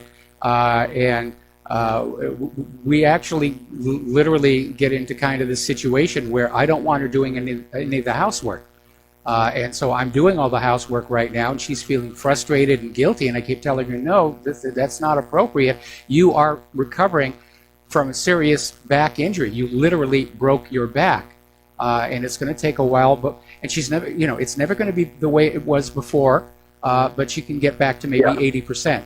But every time I let her do any housework, she has a relapse, and sometimes I have to Velcro her to that chair in the living room, and say, just sit there and I'll do what I got to do. I got to be the only husband on planet Earth that has to beg his wife to do the housework. I think you really are. You might be getting a Peace Prize for that. Cryotherapy is a really, really helpful. I have a lot of my friends who have sports injuries, and I tell them don't take pharmaceutical drugs. They'll get you addicted. So just look into it. Maybe I'm not sure if it's out in Hawaii yet, but it is great for inflammation. That's basically what it fights, and I'm sure that's a main issue. Yeah, that is an issue there, and that's what she's using the ice packs for. And we've got like 4 ice packs in the freezer just in rotation. Anyway, Charlie, thank you very much for the phone call. We're going to let you go. We're coming up here on station identification, and we've got another caller waiting on the line. So there's the music. We'll be back after these few words. And aloha, America. Welcome back to our show, hour number 3. The phone lines are open, 800-313-9443. We've got a caller waiting on the line, but before I go to the call, as long as we're talking about John McCain, a story just came out from Political Insider on how McCain's family is going to receive a death gratuity from taxpayers, amounting to $174,000, which keeps with a long-standing tradition of years of the senator's salary given to the deceased lawmaker's next of kin. Now, the next federal appropriations bill will include funding for this gratuity. And while this has been done before, it's one of the ways that, members of Congress clean up, it's raising a lot of eyebrows because Cindy McCain's net worth is at least $200 million. She owns $2.7 million worth of shares in Anheuser-Busch, and she is basically running the family business, Hensley and Company, which is one of the largest Anheuser-Busch beer distributors in America that has built that fortune of $200 million. So a lot of people are saying, why do we take more tax money and give it to somebody who's already rich? Well, because that's what we do in the United States of America. That's what TARP was already about. That's what corporate welfare is about. you know, we make the rich richer. That's what made America great here. All right, we're going to go to the phones here to Daniel in British Columbia. Aloha, Daniel. Welcome to the show. What's on your mind? Yeah, aloha, Mike. Yeah, John McCain was such a hero. You know, he deserves all that money, right? His family. Yeah. I just hope they buried him 12 feet under so he doesn't get out. But you can't ill of the dead, you know. Steve Elkins had a question, and Dustin from New Jersey had a question. Steve Elkins asked about the dancing Israelis and who let them go. Yes. According to Christopher Bolin's research, it would have been Michael Chertoff, and I don't know if he mentioned Bob Mueller, because Bob Mueller was the head of the FBI, of course, at the time. Yes. So they would have had to sign off on it. And even if it made it to the 9/11 Commission report, there would have been no conceivable connection to bin Laden. So they would have just thought, you know, just like the put options and so forth. As far as the flight that left, that wasn't the bin Laden's plane. There was a bin Laden plane that left that Michael Moore talked about in Fahrenheit 9/11. And I think that was a distraction, because at 4:11 from JFK Airport on the evening of 9/11, there was an LL 747 to Tel Aviv, and Ehud Olmert was on board. He was the former Deputy Prime Minister of Israel, former mayor of Jerusalem, and he was just released from prison for corruption in Israel. And New York and Jerusalem are sister cities. Yes. So he was to watch. And I think that flight was, I think that was a getaway. I phoned in yesterday, obviously, because it was 9/11. I wanted to make a point about Judy Wood. And I just think all these kookafiers, they're such a disgrace to the memory of the victims. The people who were forced to either breathe in the gas from 110 stories up or plummet to their death, as far as I can tell. Thing about the dancing Israelis. In fact, the slant for his movie was to try and say it was the Saudis that were behind 9/11. But you need to understand that Michael Moore's agent, Isram Downs, are less than pleased with what their management has been doing. But apparently Google was working to get Hillary Clinton elected with a silent donation. And this silent donation was made to a liberal group that was creating ads and donating funds to bus Latinos to voting stations during the 2016 election in key swing states. Now, the question that remains unanswered, were they legal Latinos or illegal Latinos? We have no way of knowing. By some estimates, 3.5 million illegal immigrants voted in the 2016 general election. And I do not understand why Trump has not addressed that issue of illegal immigrant votes. He has to know it works against the GOP. It's going to work against him in 2020. We're going to do a shout out now to our on-air affiliates who are just now rejoining our network. And yet another story where Google executives intentionally altered search results to show social media tags that would help the Hillary campaign in 2016. And basically, this is coming out of Tucker Carlson. A senior Google employee deployed the company's resources to increase voter turnout in ways she believed would help Clinton with the election. Now, that's definitely meddling. That's definitely tampering with our political process. I mean, it's certainly, far worse than anything Russia is alleged to have done, for which there's absolutely no proof anyway. So Tucker Carlson is asking the question, did Google meddle in the 2016 elections? Yeah. Of course they did. Trump's campaign manager is now out there saying Google has become a direct threat to democracy and online freedom. And Brad Parscale did an op-ed in USA Today and laid out point by point how Google and these other tech social media giants have appointed themselves gatekeepers of online information and as political instruments of the left. And something does need to be done about it. If they cannot be brought to respect fairness and the First Amendment, then we got to find something else. I'm looking into this idea of a peer-to-peer version of Usenet. See if we can get that coded up to work on Windows machines and Macs. I don't have a Mac to code on, but we'll have to look at that. I mean, the code for UUNet and UUCP and all of that stuff is still out there for Linux machines. It just has to be adapted here. Story coming out, yet another one where YouTube is rigging their search results.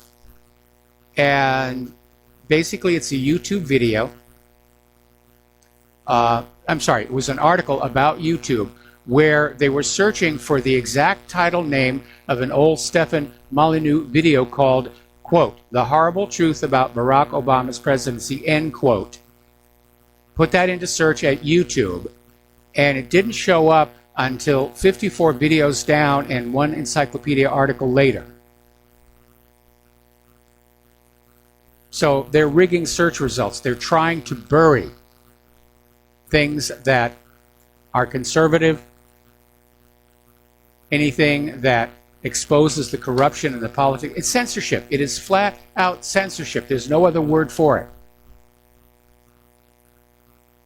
And people who are on social media, I mean, if you are into cat videos, then yes, fine. Stay on Facebook and Twitter and YouTube and the rest of it. But for those of us who care about this country, those of us who want the truth, clearly we have to find some other means of sharing information with each other. Even if we have to go back to what the Soviet citizens used and use fax machines. But corporate social media has become useless. Apparently, Facebook banned the founder of Walkaway just weeks before the March on Washington. Now, Walkaway, for those of you who haven't picked up on it, this is a group of former Democrats who have gone public saying they can't deal with where the Democratic Party is going, how far left it's gone, the political correctness, the thing about which restroom to use, and they've had it. And there was a big march that's coming up by the Walkaway movement in Washington, D.C. in a few weeks. And perfect timing to derail it, Facebook has banned this founder. Now they're claiming they banned him because he linked to InfoWars, which has been banned from the platform. So apparently Facebook, if you take their comments at face value, anybody who links to InfoWars will now be banned from Facebook. I imagine that's a lot of people. Now, supposedly, the Department of Justice is set to open a probe into the social media giants for an anti-conservative bias. Now, this is being run by Attorney General Jeff Sessions. Now, being a Republican himself, we might actually get some action out of him. But apparently, on the 25th of this month, he will be briefed by Republican state attorneys general who are already examining the practices of Google, Twitter, YouTube, and Facebook. Apparently, a lot of people are very angry about this all over the country. I'm angry about it. And I don't even use those platforms anymore. But the First Amendment right to freedom of speech and the right to peacefully assemble is an absolute. There's no gray area about it. And given how important social media has become, I think it needs to be enforced as a fair and balanced conduit. They shouldn't be allowed to exploit their position to become the gatekeepers and guide the political discussion of the nation. I mean, if you really think about it, by selectively filtering certain articles and promoting others, they're engaging in propaganda against the American people.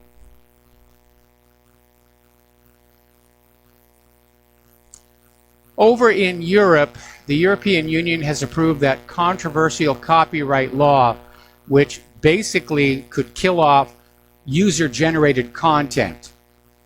They've got an overly broad definition of copyright, and it basically kills memes, reaction GIFs, quotes from online articles, music remixes, and it's just absolute sweeping. And I imagine that there are a lot of people who would like to see that here in the United States of America.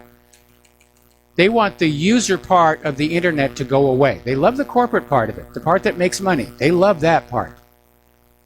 But they want the peer-to-peer part. Those of us who are talking with each other, they want that to go away. It's costing them money. It's costing them credibility. We're pointing out where they're lying to us. Article in Blacklisted News repeating the cry. It's time for creators to really start looking at new solutions on how to get their ideas out there, their content out there.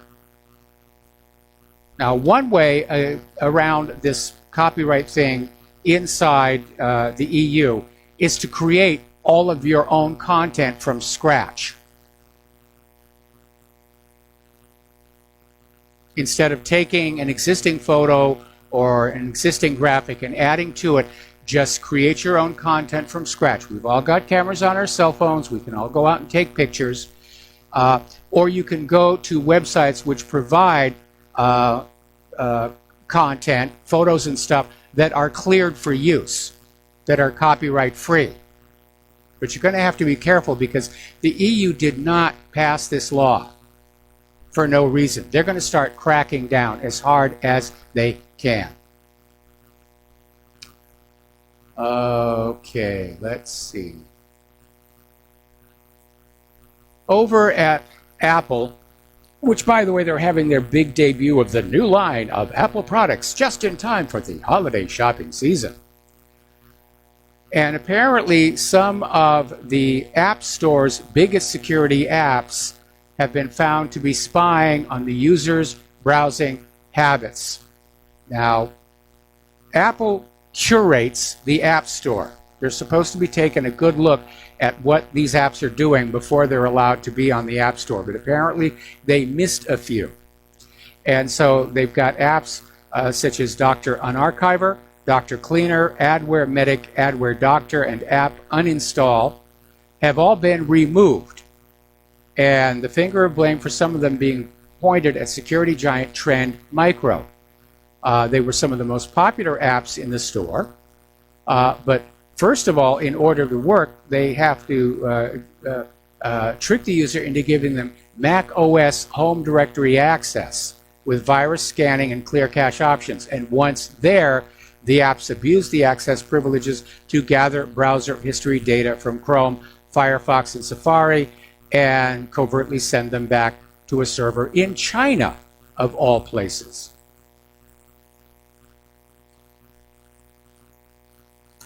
Apparently, hackers succeeded in stealing $50 million in cryptocurrency using poisoned Google ads.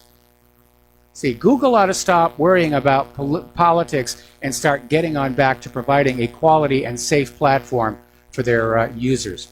But as I mentioned before when we were in the economic section of the show here, there's been a problem with hackers robbing Bitcoin investors and emptying their cryptocurrency wallets. And because of the relative anonymity of the blockchain, they're able to get away with it. Now, Cisco has exposed the thieves behind a string of particularly flagrant attacks, and it points to a Ukrainian hacker group dubbed Coin Hoarder. There's a giveaway.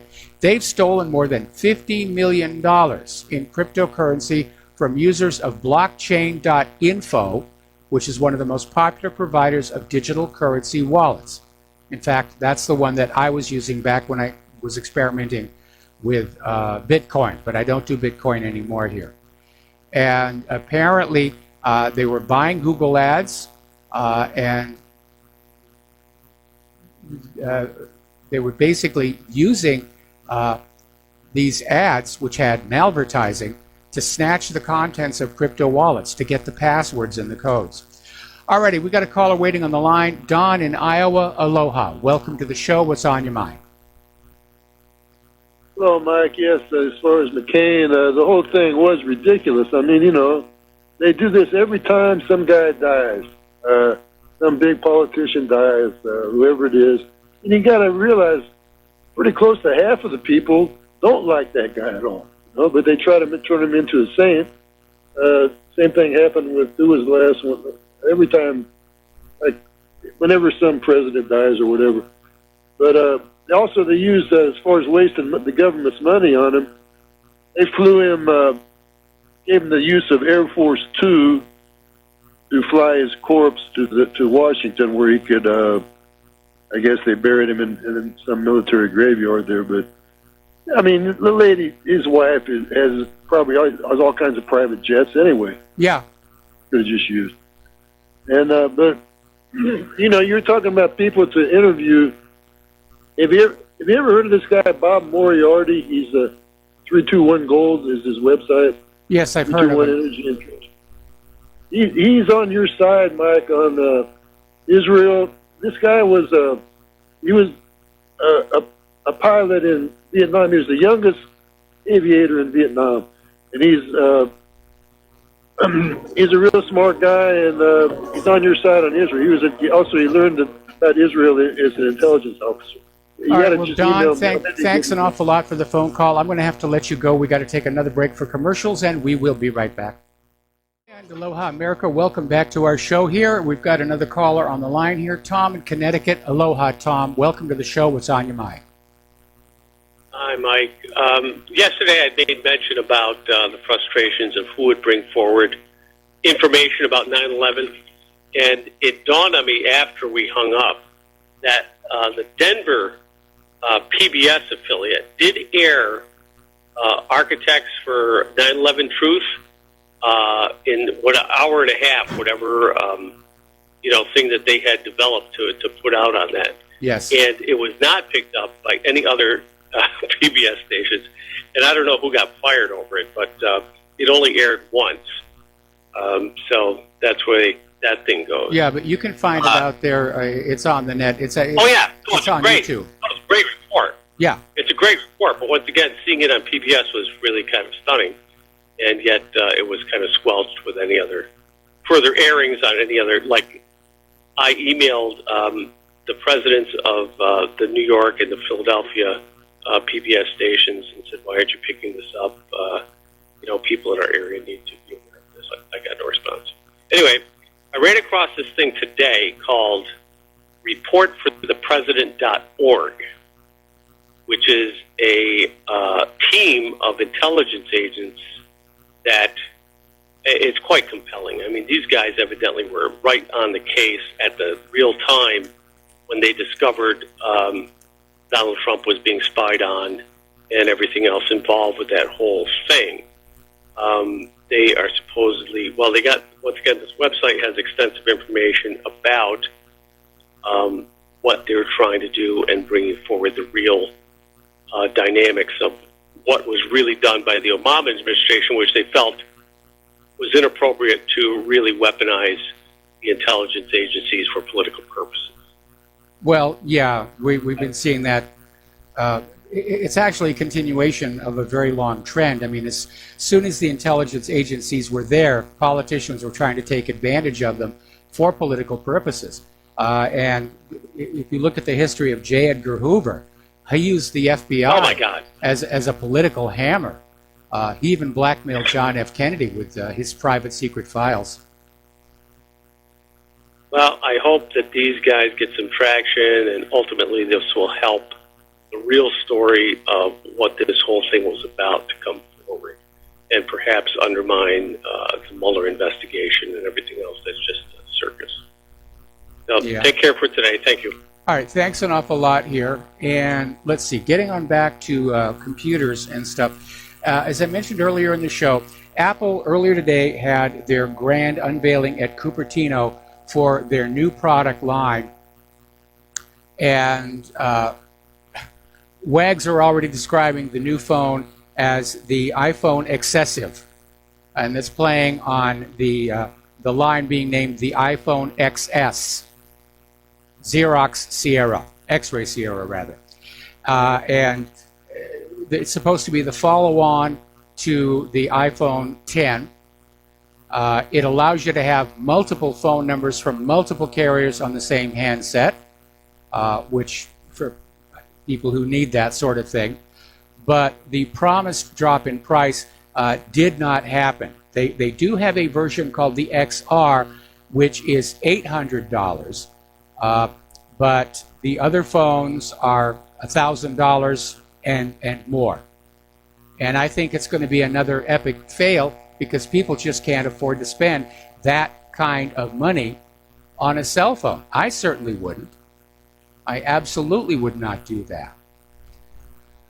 Now, another problem has hit Apple because, as you know, when you go over to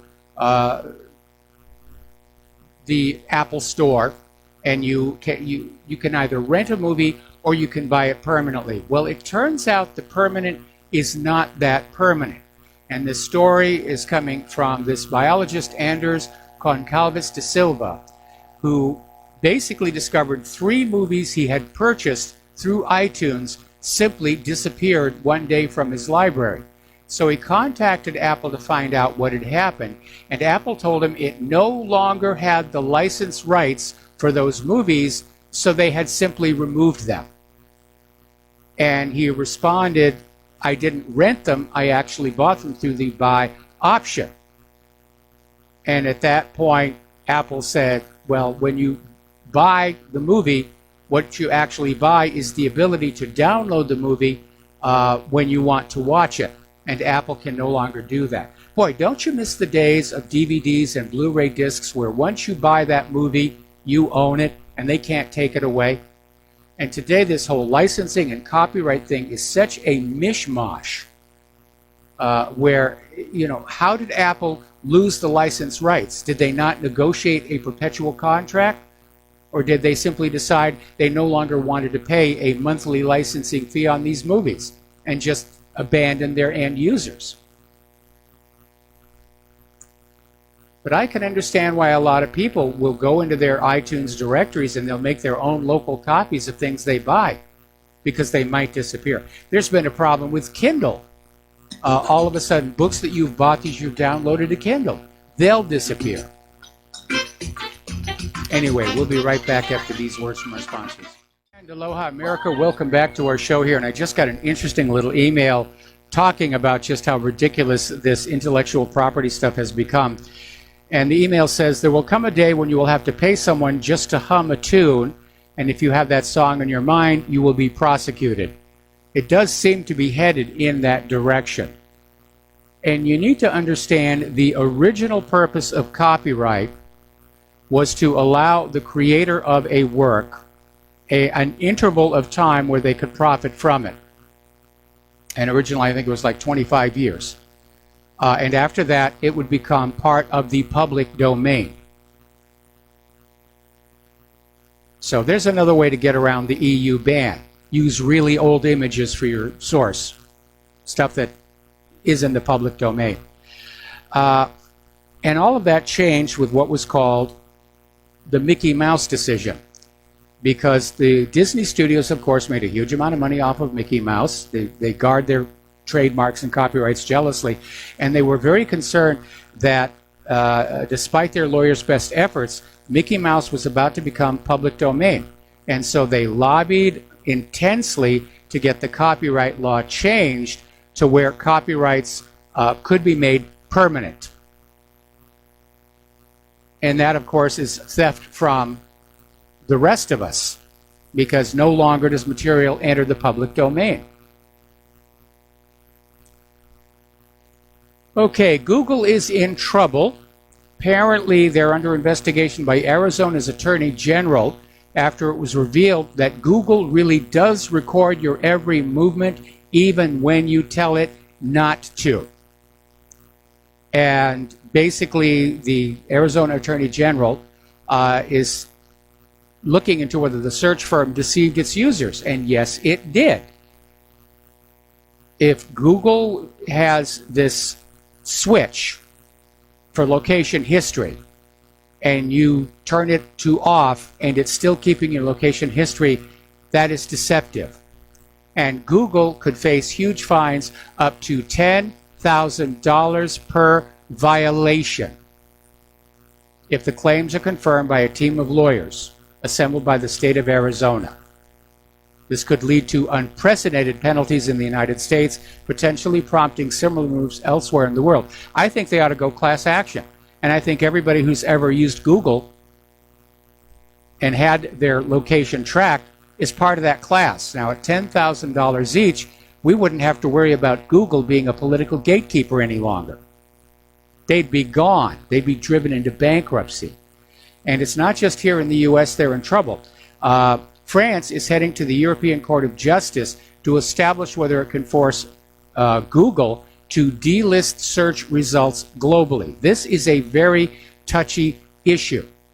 Now, over in France, they have what they call the right to be forgotten law, which says that if people don't want to be on your search engines, you must erase them.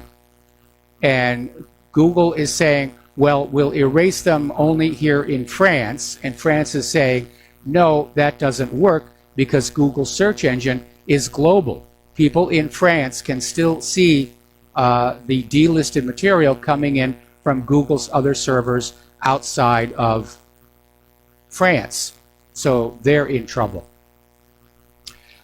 Over in New York, they started a program 2 years ago called Link NYC. And it basically took the pedestals from the old payphones. Anybody ever seen a payphone anymore? And they took the pedestals and they turned them into internet kiosks providing Wi-Fi, high-speed Wi-Fi. And a lot of people, like American Civil Liberties Union, the Electronic Frontier Foundation, including Rethink Link NYC, have highlighted the kiosk potential to track your locations, collect personal information, and fuel mass surveillance. Now, an undergraduate researcher has discovered indications in the Link NYC code, which was accidentally made public on the internet, that yes, Link NYC is actually tracking user locations.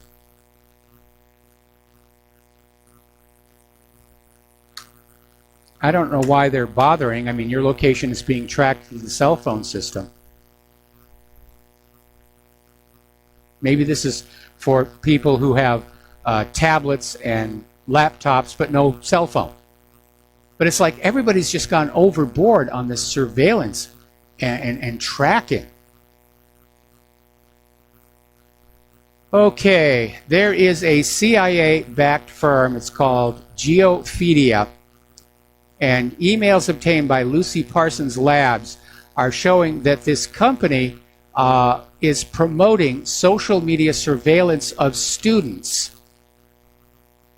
in order to make this data available to police departments. So that's what this company is doing. They're going to scan social media and look for anything these kids are saying that they think ought to be reported to the police. And it received funding from the investment arm of the CIA, InQtel, if you've never heard that company before. Now, this company became infamous after the ACLU published a report in 2016 on the use of their products by police to monitor demonstrations against police violence.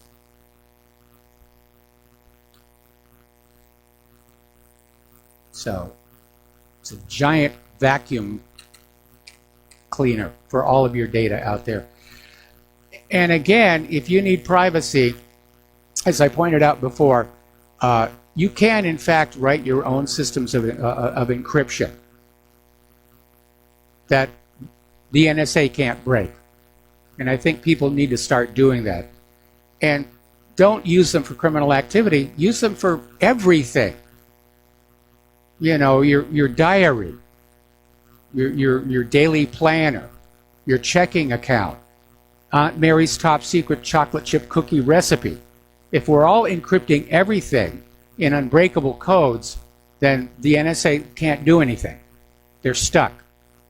What are they going to do? Make it illegal to use encryption?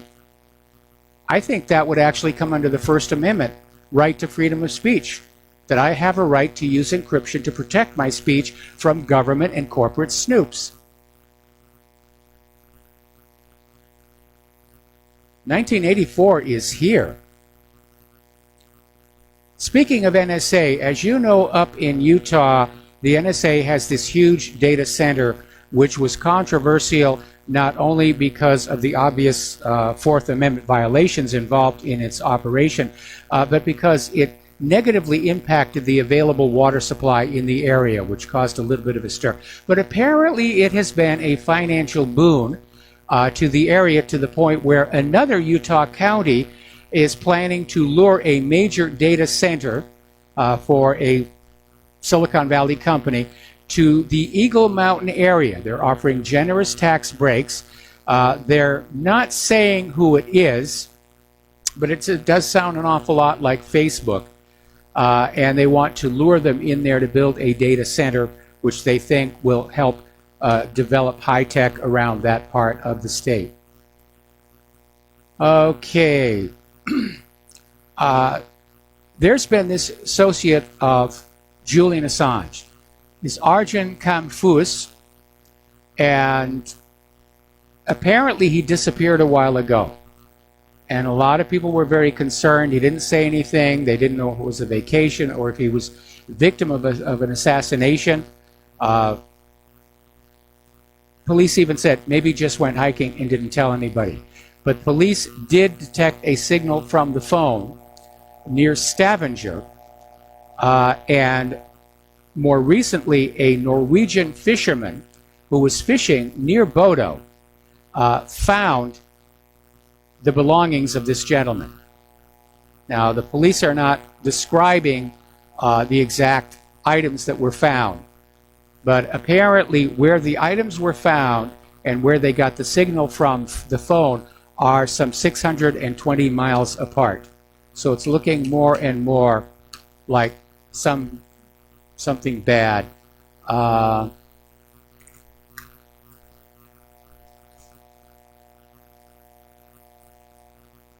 Apparently, somebody is now posting flyers at synagogues featuring the face of Alex Jones and screaming about anti-Semitism, anti-Semitism, anti-Semitism.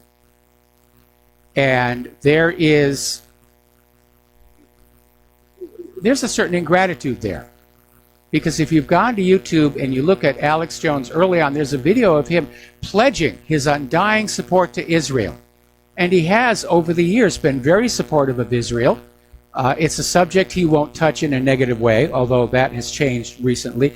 But for people to do this to him now, talk about ingratitude.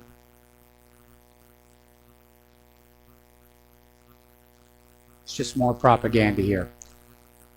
Out in California, a jury has found that Plains All-American Pipeline is guilty on criminal charges over the 2015 oil spill near Refugio State Beach on Santa Barbara County. Saw more than 100,000 gallons of crude oil spilled and birds, fish, marine animals, and other wildlife killed. So in May 2015, the 901 pipeline owned and operated by Plains All-America Pipeline ruptured, and basically much of the oil ran down a storm drain and into a ravine under the freeway, entering the Pacific Ocean. Now, the issue here, of course, is the reason we have these pipeline failures is pipelines overall are very expensive. And the oil companies try and cut corners everywhere they can. I mean, if they were to make these pipelines double-walled, you wouldn't have a problem. If the inner pipeline ruptured, the outer wall would contain it. And they wouldn't lose the oil and they wouldn't lose the environment. But the oil companies don't want to do that here. We need to start seeing some of these criminal executives actually go to jail over this. But they never do, because of the way corporate law is written, whether it's substandard pipelines or, remember, the PG&E case with the hexavalent chromium. Nobody went to jail over that. They knowingly poisoned those people in Hinckley, California. Nobody went to jail. They paid a lot of money, which ultimately meant an increase in rates to customers of PG&E, but that was it. All over the country, there is an issue called right to repair. And it's kind of an interesting concept for people who are my age, because when I was a kid, products were built so the end users could repair them. You could open up the washing machine and fix it. You could open up the oven and fix it. And most importantly, for people living on farms, you could fix that farm equipment yourself. Tractors, harvesters, whatever. And apparently, John Deere has now gone the other way. John Deere is a well-known name in farm equipment, but like so many other equipment providers or appliance providers, they're now going the route of saying, you, the end user, the owner of the appliance or the tractor, are not allowed to fix your own equipment anymore. You must pay to have an authorized engineer come on out and fix it.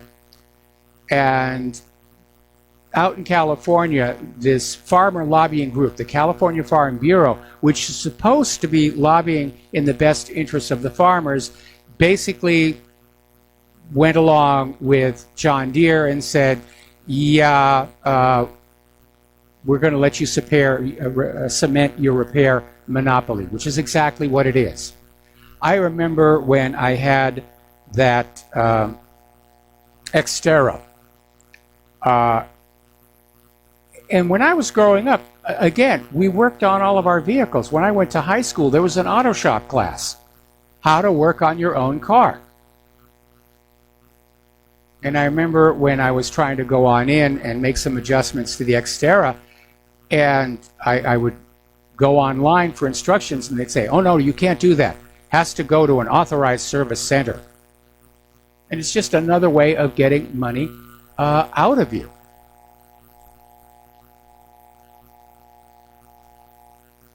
I haven't even looked under the hood of our newest car yet.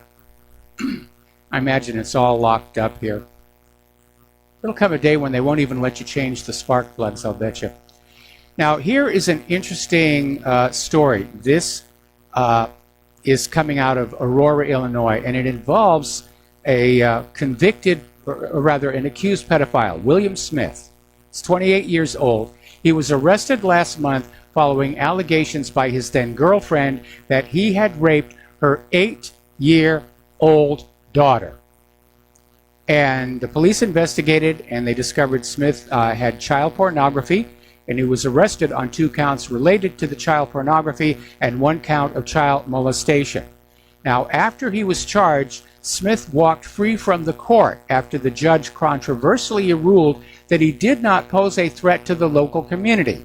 And Smith was able to raise the bail required so that he could basically walk on out.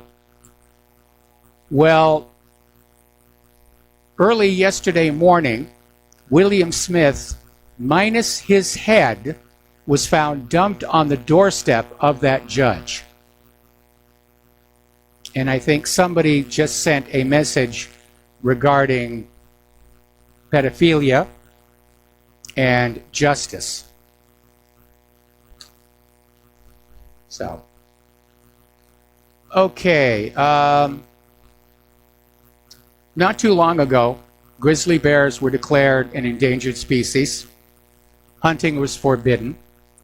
Now they've come back. The grizzlies have recovered, and now they're becoming an annoyance. And Montanans are having to get along with them. And apparently a record number of grizzly bears are getting into traffic accidents by cars as they roam the roads in and around Glacier National Park. And apparently they're also causing a lot of damage to crops and livestock. This has happened before. Remember, the global warming people were out there saying polar bears are endangered. Polar bears are endangered. You've got to be protected. Can't hunt them anymore. Now polar bears are a pest. Got to stop tinkering with nature. I remember Michael Crichton had this wonderful monograph on how badly Yellowstone was destroyed by these environmentalists with the very best of intentions who just do not understand what they're doing. All right, we're going to take a break for commercials. Back with the last segment of our program after these few words. And aloha, America. Welcome back to our show. And we've got a caller waiting on the line, our last caller for today. And that's Ken in New York. Aloha, Ken. Welcome to the show. What's on your mind? Aloha from Long Island. Aloha. Has anyone ever tried to organize or unionize any of these social media companies? Because it seems to me that the Google employees that are living in their cars have a pretty good reason to do it. And if I understand correctly, once they start to unionize, it becomes part of a protected class. You know, that might be a good way to go. I know that there's talk among the Amazon workers who are feeling very much abused right now that they should unionize. But yeah, I think maybe that's a good idea. That's an idea whose time has come. Perhaps you could get one of Jimmy Hoffa's sons or grandsons to interview. I'm not too sure about that, but yeah, I mean, the wealth inequality here is just crazy. You have Google is making all of this huge amount of money.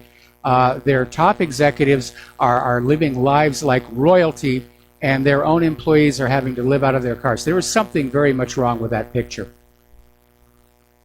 Precisely. And what happens when they can't afford the insurance to keep their cars out in the streets? The police are going to end up towing away to parked cars. I remember in the 90s when I saw a Zenith factory down in Mexico, and they had erected cardboard boxes all around the plant because the people couldn't afford to live. Yeah. Maybe they should erect one of these things, a demo around Google headquarters. Maybe they should here, but again, I don't know what these people are thinking. Maybe they're thinking that all of their money is now coming from advertisers around the world, and they don't have to pay attention to the American people anymore. But if you do not allow your working class people to earn decent wages and salaries, they're not going to go to the stores and they're not going to buy things. Apple is clearly out of touch, coming out with a new iPhone that is more expensive than the iPhone 10. They're out of touch with the reality of the consumer market right now. And I think they're going to have the same failure with this, the XS that they did with the iPhone 10. Well, if they can't find enough people in the lower class that are educated enough to run around their server farms and replace hard disks, it seems to me that it wouldn't really matter, what their view is on vis-a-vis the world. They have to maintain their own equipment. I would imagine they're probably looking at robots to do the hard disk swaps. Anyway, listen, Ken, I'm going to let you go. All right, thank you. I'm going to try and fit in one more phone call before the end of the show. Johnny in New York, aloha, what's on your mind? Michael, how are you, Brother Mike? This is Johnny from New York. Yeah, just wanted to say, this a difficult time for a lot of New Yorkers like myself. I lost a couple of people, but thank you for exposing this Judaic Masonic bank cabal. They're behind this, and I will have to call you tomorrow, perhaps, because I definitely have some nice information. Just a real quick question, Michael, to you. Are you familiar with gematria or isophony? No, I'm not, and I'm going to have to let you go anyway because we're now at the end of the program, and so we have to sign off. All right, we'll talk to you tomorrow. So I should be hearing the send-off music. There it is. All right. So stay tuned for John Stedmiller. I'm sure he's got a lot of interesting things to share with you. Please take what you learn here, share it with everybody that you know. Don't go through the corporate social media. They are absolutely determined that you will not be seen or heard by anybody. Just use email, use the up-and-coming social media services, use SneakerNet, use face-to-face. Please keep hitting the fact that these social media corporations are trying to suppress conservative points of view. And that's not what we agreed to when we signed up. We'll be back tomorrow. Aloha, America. Rampant throughout our government. Independent